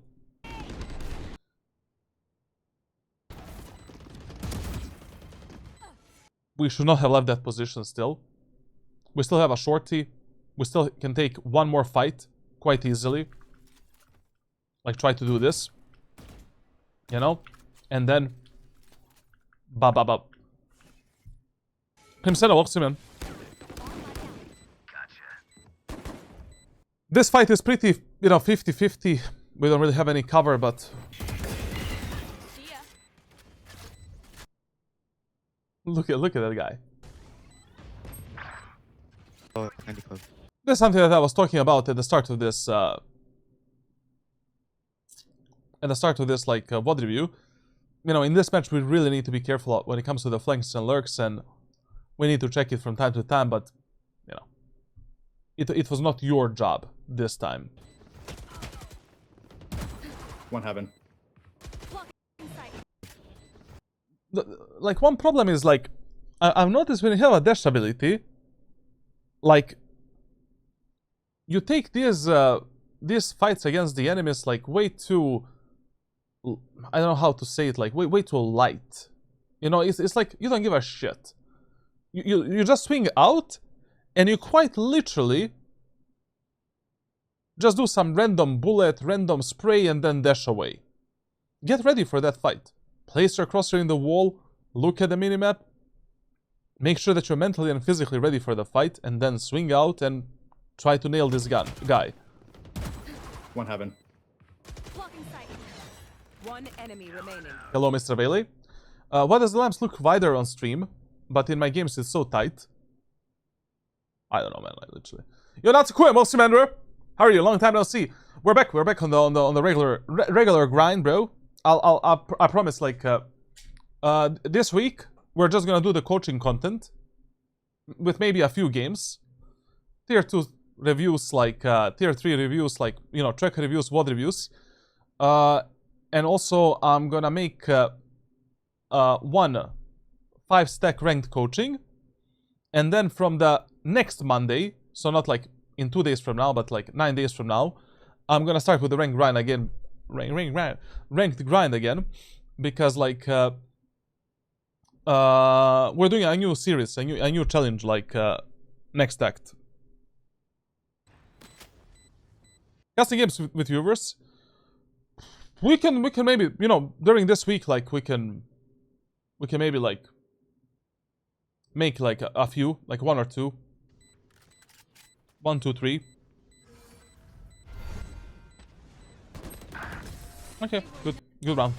What will it Bandit to Radiant confirmed. I don't want to do that, to be honest. Like, it's easier now But I was really thinking to redo the A to Z challenge. Because that's the only challenge that I actually failed, that I didn't complete. So I'm like, you know, now it's possible to do it. Because the Radiant is only 300 rank rating. Previously it was impossible, like, I mean, you know, I can only play like, what, 29 matches? Brother, I need to win like 20 games and lose 9. With 29 different agents. But now, since like, the threshold is like 300 rank rating, I need like, maybe around, even with, I don't know, like, even with like 18 wins and 11 losses, we can maybe get Radiant in the first 2 weeks of an act. On this account, of course, like.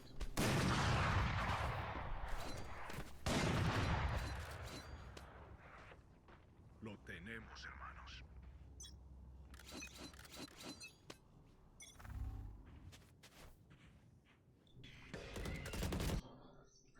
Try to somehow persuade your teammates.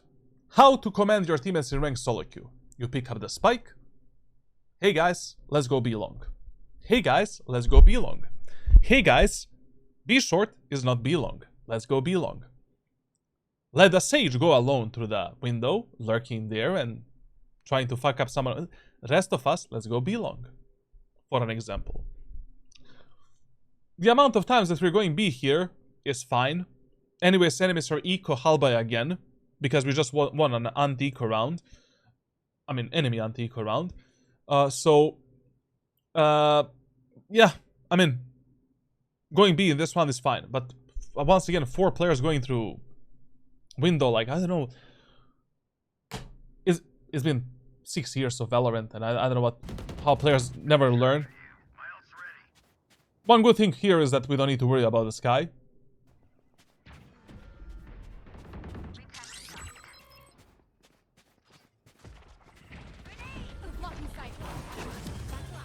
One cheat teleporter. No. Listen, I don't really like how you scale up through different areas of the map. Like, try to watch the rank playbook again, and try to replicate what I explained. You know, like for example, if you don't want to jump spot this angle, and you just want to take a fight against the enemies, it is 10 times better if you go from this wall, clear these angles, jump, crouch, and then do this. Then, when you're going through this area of the map, one footstep away from this wall, move forward, check this position, and now, if you already made footsteps, just jump spot this angle, and then clear everything one at a time.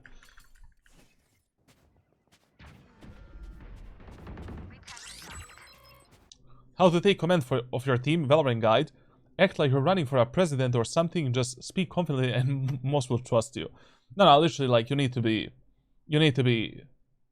Vladimirovich Putin, brother, like, in ranked solo queue, like, literally, you need to, like, these players are just mentally dented, like, they don't respond to silent comms, to, like, calm voices. Women in a game, brother. Literally, insta monkey brain. Insta monkey noises, like, for the whole team.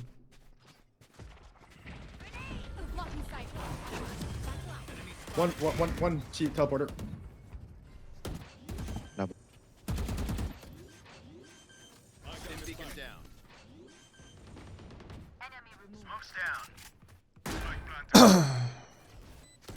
One enemy remaining. Reloading.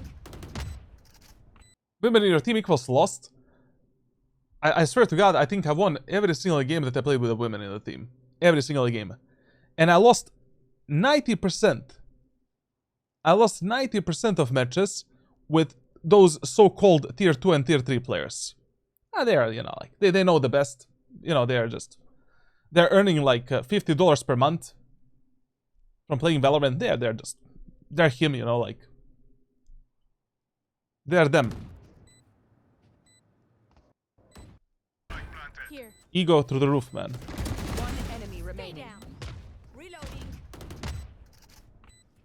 Okay, this pops in fine, like, nothing really to shit about, like, your team has played well, you played okay, all good. Okay,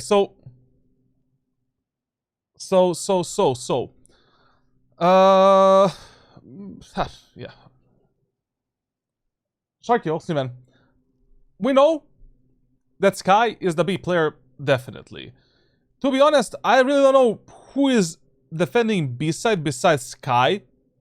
Like, literally, like, you know, it seems like Sky is a lonely B player. So, since B is still working for us, I don't know, I will probably be still going B in this match. At least 1 or 2 more times.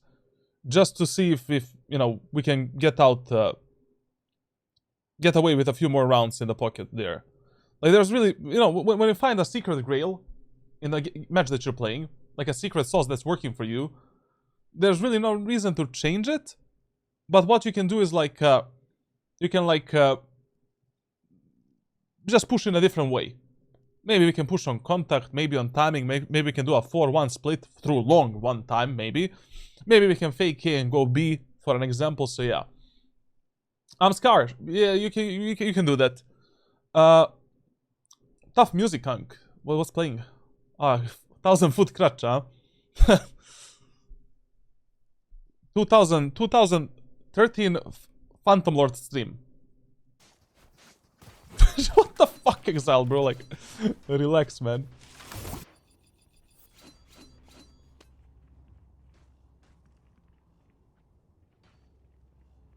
Yo, Ariam, also, man.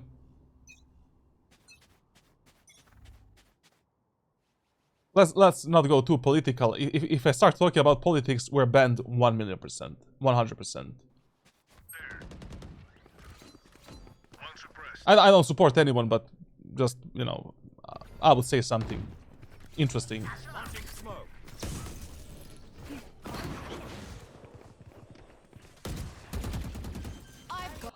This is these type of smokes is the reason why you need to tell your controllers what type of smokes do we need. Like, I don't know, he probably saw this setup on TikTok from some diamond guy, and he was like, this is the best fucking smoke. Always prioritize, especially when you're playing dive agents. Surprise, motherfucker. Always prioritize. The lamps control. Like, take the lamps first, and then do something else. Now, you never, ever, ever wanna find yourself in this position. Never. Like, you never wanna be here. There's absolutely no reason to be in this area of the map. The only reason to be in this area of the map is if you did some kind of an execute like this. Like, let's say we have a smoke for the truck, backside, and the lamps here. And let's say you wanted to do this. And from this position, you wanted to instantly take a fight on tower or the backside. You end up here.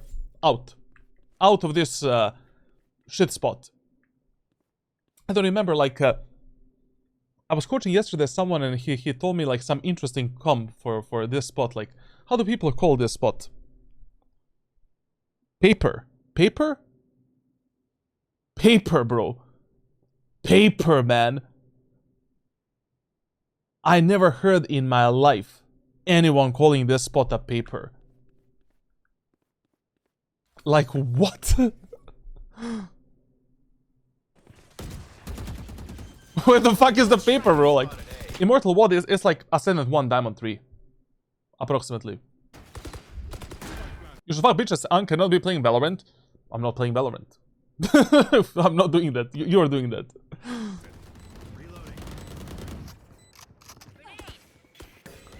Very good that you're watching for the flank and lurk. Generally speaking, in this type of a situation, you have two options. Like, when your team is blocked here by your sage wall, and the spike is planted. Option number 1, you can fight around the lamps with your teammates. That's it. Option number 2, you can try to complete this Tour de France behind the enemies, especially if enemies can easily lurk behind you, Or, you know, if 4 of your teammates are on the bomb site alive, I mean, why would be all, you know, why would we make a sausage party in this area of the map? I mean, we have a few, actually it's not really, it's more like orgy, but okay.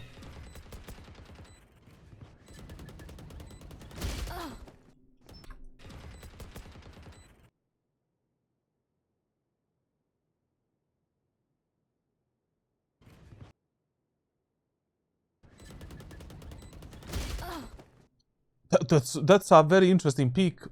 I don't know what to tell you there.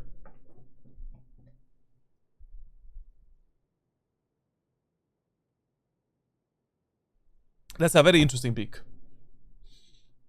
If you die like this, just forget about it. Forget about it. But, you know, as already mentioned, you should not even be in this spot. You should either be fighting with your teammates around the lamps and fighting for the lamps control and trying to kill the enemies there, or go for the Tour de France.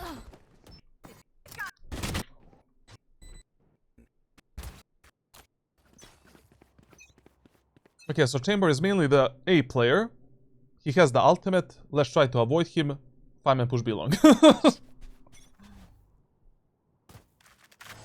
What color are your undies today? Black and white only.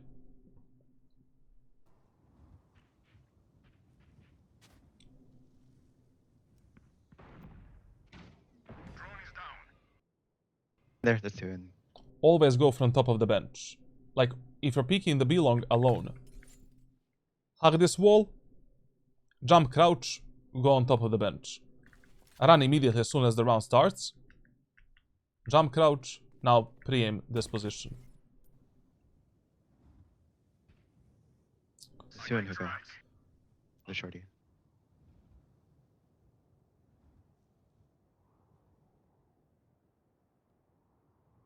Clearing left.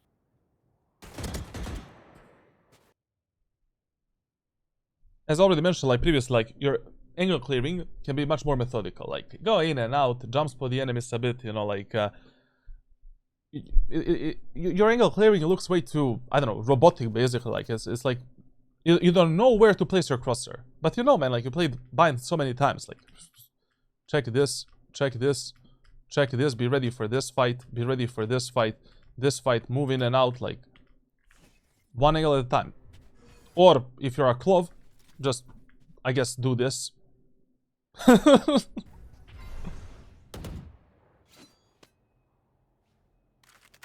Okay, in this type of situation, there's two options. Option number one, we wait for this smoke to disappear. We cut the noise for 20 seconds. And after 20 seconds, we go for the execute. Option number two, reset the round completely. And let's try to take the window and long at the same time. Option number three, fake the B push after 20 seconds, take the TP, go A. Yeah, I'm thinking that too.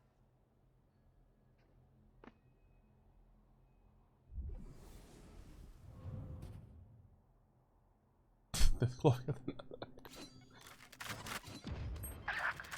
Just tanker.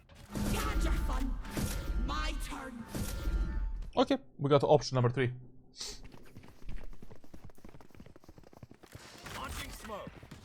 Here you should still use your dash ability. And when you're going onto the A site, only through the showers, once again your main priority should be clearing the front site and taking the lamps control. Left. Left.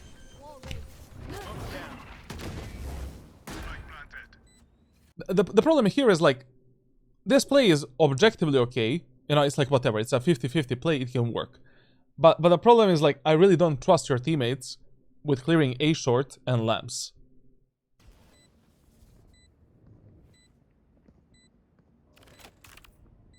You need to use a shorty here. I mean, if you're full HP and you have a Vandal, it's better if you use a Vandal here because I have no idea how many enemies you're fighting at this moment of time.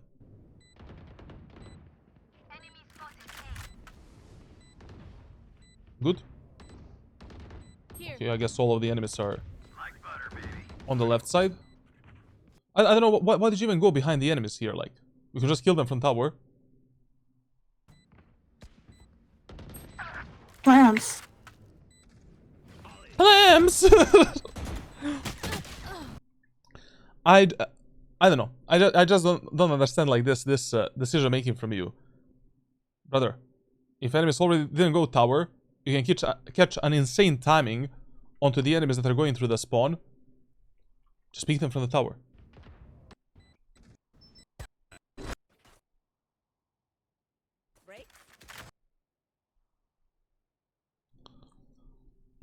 Let's wait for our Uzbekistan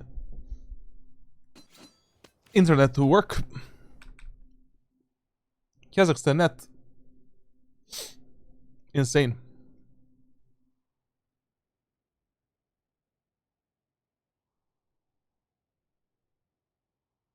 Infinite VOD review glitch.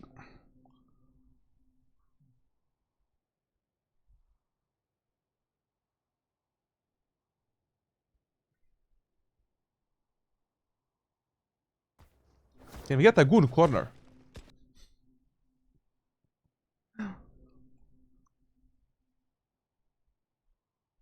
How's that been, brother? Like, I'm way too addicted to that game, man. Like, literally, I don't know how I'm gonna play like Valorant next act. Well, the only thing I think about is like Valorant coaching and playing Deadlock. Your guys got buff, fuck you, brother. Like, Lady Geist, unbeatable.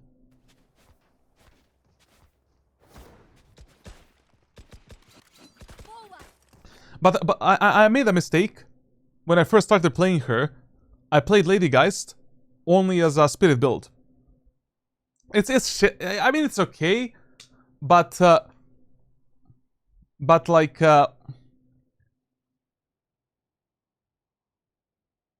in late game you kind of fall off heavily. But the gun build Geist is really good, bro. Can you do Sage to Radiant? We already did that long time ago.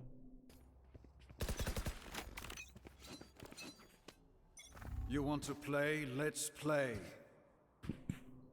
Drone going out. I don't know, man. Like try to offer like your butthole or something to your teammates to listen to you. Like I don't know. And here, if you want to go alone through the B long, you really need to wait. You need to wait for your teammates to take the window control. You cannot peek, especially not on contact, this B long area of the map alone. If the chamber is holding you, we are done. Okay. Is this guy gonna take the orb again? No, he's just gonna take a bullet into the head. Good job. Now we can go. Let's go. Dash ability activated. We're moving in. We know that Bailey, Jett, and Chamber are the A players. We know that Clove is on B. Let's go. You should have went in here. Like that Clove is fully distracted. Your teammates are close to the choke point to go out. Even if there's 2 enemies on the site right now, we can easily stomp them. Why are we waiting for the enemies to rotate? Ah, we're waiting for the enemies to peek us. Maybe he knows something, I don't know, man. Like, you know? Free wall kicks on Discord, you know? Here. This spot here is good when the enemies are not in the elbow. Like, if enemies cannot hear your updraft, then it's good. But if enemies heard your updraft, just drop down and play default.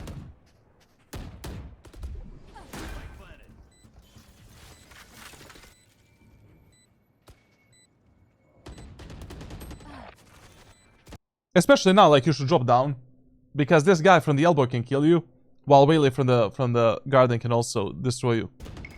Where is our good corner, Ankh? On Discord, man. The whole Discord server is a good corner. Long. One enemy remaining. Oh, this is long. Launching smoke. Grenade is live. Okay. Time for a rosy shit. Join Discord for quality goon.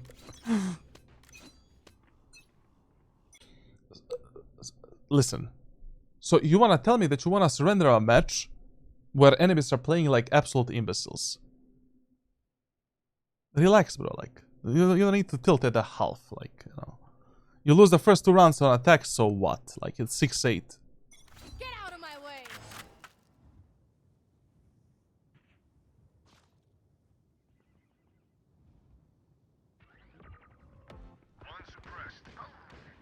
Brother, if this guy is not in the B long, I don't know, literally.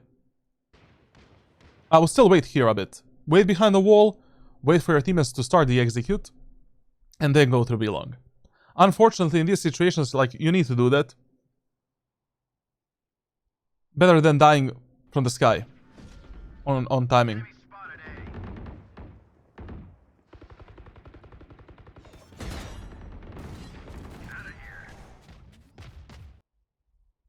Okay, now you have 2 options. Option number 1, reset the round, go A. Option number 2, just fight with your teammates and go B. I mean, if we are 5 versus 3, we cannot lose this round. Here.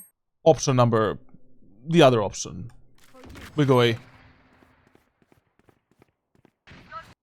Listen, whenever, so. First of all, I don't even know if you're speaking in this match, because I never saw a single comp from you.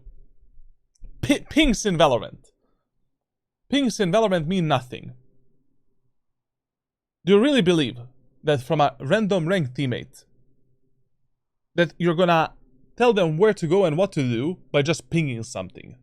Brother, even if you repeat the same comp 3 times in a row, they're probably not gonna listen to it. There's a huge chance they're not gonna listen to it. If you wanna go A, open the mic, tell them to go A. Guys, let's go A. Guys, let's go A. Repeat it 10 times if you need to. Be annoying, fuck it. But pings, I don't know, last time when my teammates even observed a ping like a comm in a game.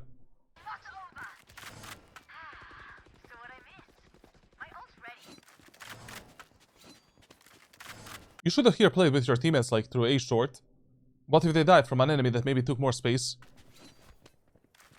Anyways, they're gonna definitely be the first contact with the enemies. We need to play with them.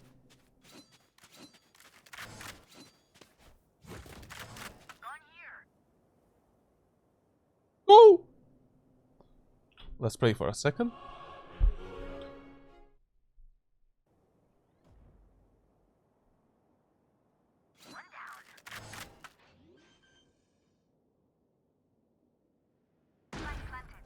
Okay, prayers worked.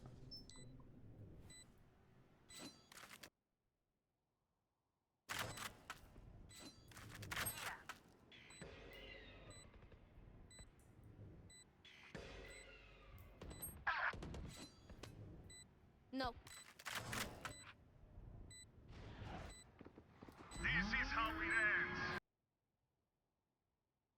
The Tejo really used the ultimate in a 3v2.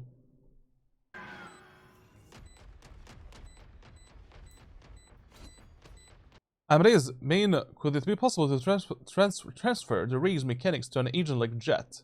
Yes. Yes. John On, is there any other way to the playbook than Sync or Mega Cloud? I'm making a website for coaching and playbook as well, so it's gonna be on that website, like, but in around 2 or 3 months from now. I'm transferring everything there. And you're just gonna be able to go on a website, log in, click the playbook, and that's it. But 2 or 3 months minimum.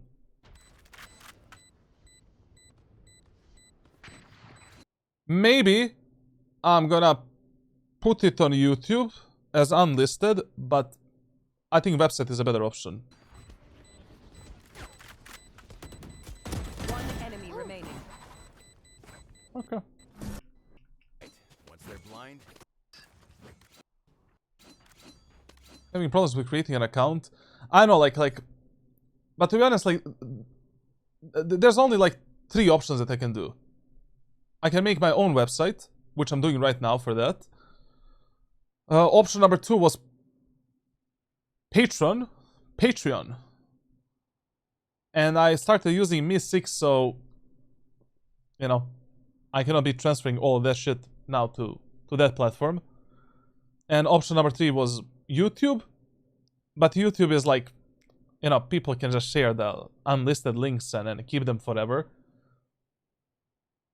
And the option number 3 was Mega and Sync. And that was the, you know, lesser evil, I guess.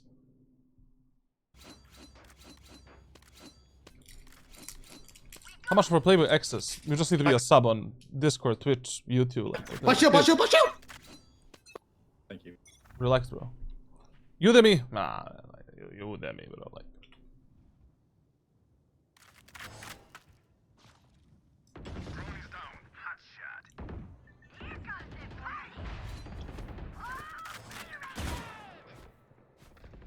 What brand gum do you use? I use nicotine gums, man. Like, I was a heavy smoker.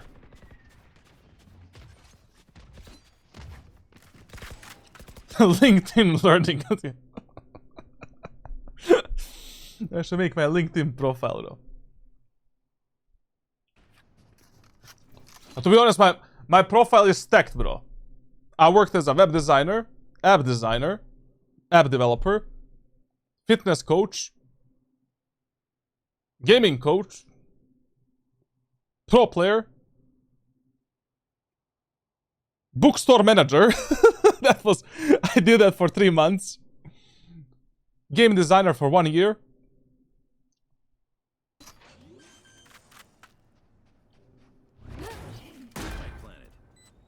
I completed a lot of side quests.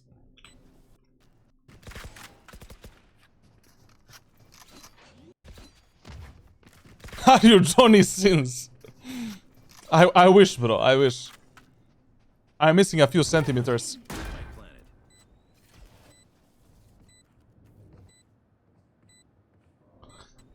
As I already mentioned, like, updrafting on this spot and playing this as your main postman position is very dangerous when you don't have the elbow control. I mean, if enemies hear you getting up here, there's no point on playing on this angle. Designer in the sense, literally game design for a AAA studio. But it was a very weird position because, like, I was mainly a guy that was connecting everything else. I don't know how to explain it. Like a glue for everything else. Like I was giving ideas for a certain game, and that game was out. It was okay. I mean, they earned some money, like actually a lot of money probably because it was a big company.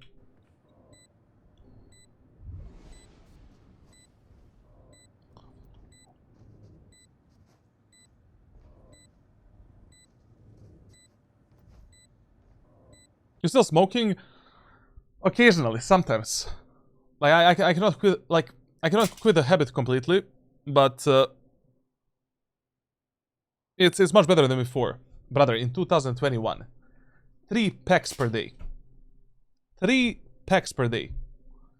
Now at least I go to the gym again like 3 times per week. I smoke like maybe 1 pack in like 2 weeks or something like that. It's better. It's definitely, you know, my health is improving.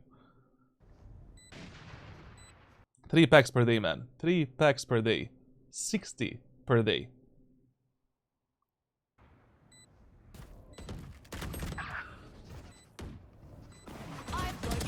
Infinite money drain? Absolutely, bro. Like, probably the top 3 most diabolical things you can do in life and do as a hobby: smoking, drugs, alcohol. You are an idiot if you're doing any of these 3 as a hobby. There's so many better hobbies you can, and maybe Valorant as well.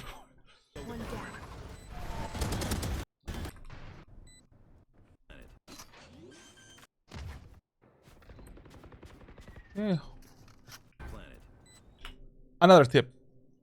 Whenever you take the B-sec control, your secondary objective should always be taking the elbow control and getting onto this position.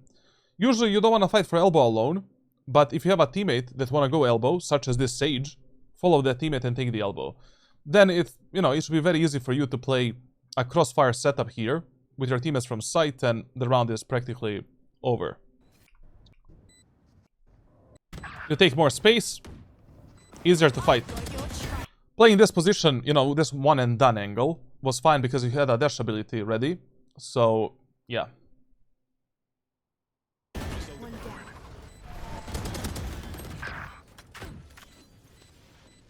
Honestly, that's chill as fuck. I don't know why you're even going like CT. I mean, this is walled off. If someone is even in the CT,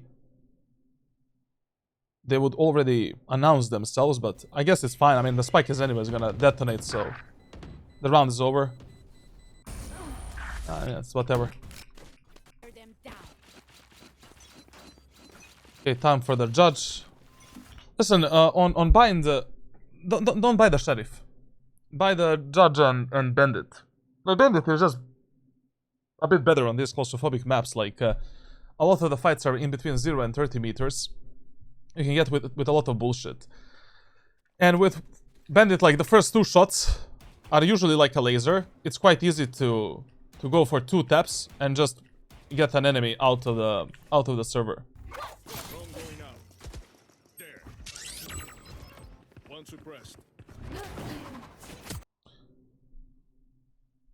One of the worst things that you can do as a Jett player is go into the bomb site before the smokes are down. The only time you should do something like this is if you're 100% certain where are the enemies. Maybe you're playing an eco round and you just want to trade yourself for a kill as soon as possible in some claustrophobic area of the map. Otherwise, wait for the smokes and then go in. Every other piece of utility doesn't matter that much, but especially updrafting here, where the enemies can be killing you from the lamps. From this position. Relax.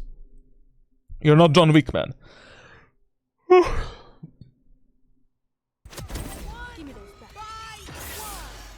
Hello, Mr. Bailey.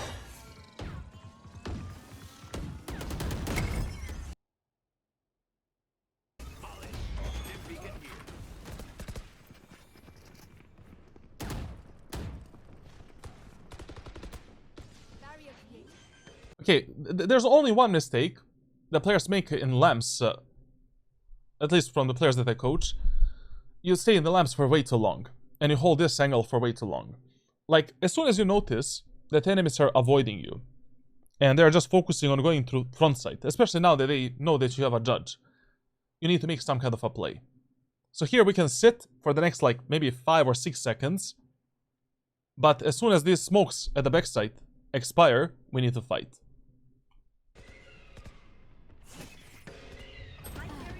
Flank. Spike down A. Last player standing. Oh, never mind. Our team has just died like potatoes, so yeah. Nothing you could have done there.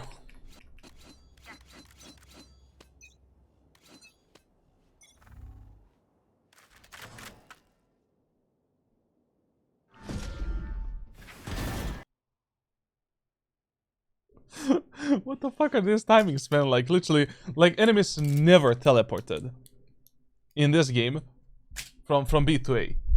What the hell is this, bro? Like,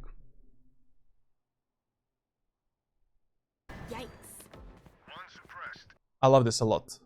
Your position was compromised, you got a kill, no reason to fight anymore. Just run towards your teammates in A short, take the lamps, take the A short, plant the spike, close out the round.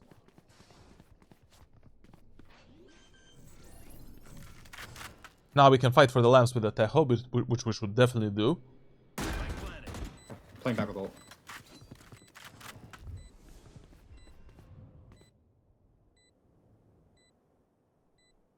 Okay, I gave you this as one of the options in the previous rounds. It's okay what you're doing.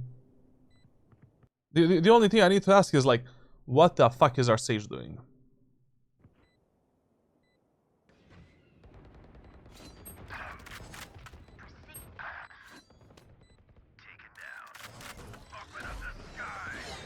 Okay, dash ready.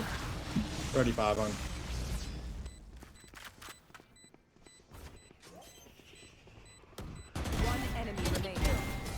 Okay. GG's. Okay. Okay. Attackers win. Attackers win. Phew, brother, like, what GG's. the hell, man? Attackers. Echo 6 kills. Sage 8 kills.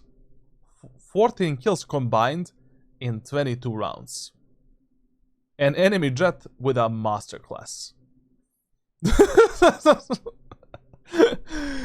Okay. Watched my brother. Like, we're gonna continue the talks through private messages. As I said, like, at the start of this VOD review, it's gonna be a very basic VOD review. Like, we're not gonna go too much in depth, like, when it comes to the solutions and when it comes to, like, tracker review and that stuff. At least not on the stream. We continue the talks through private messages. Anyways, I need to review, like, the tracker for you. I need to review your documents, so I'm gonna hit you up through private messages. For everyone else watching this on the second YouTube channel, thank you for watching. Leave a like, subscribe, leave a comment, all of that good stuff.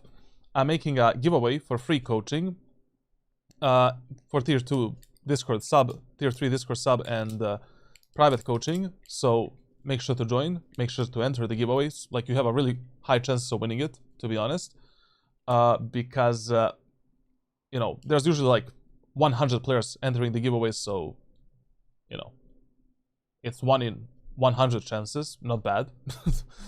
So yeah, thank you for watching and see ya next time. Bye bye.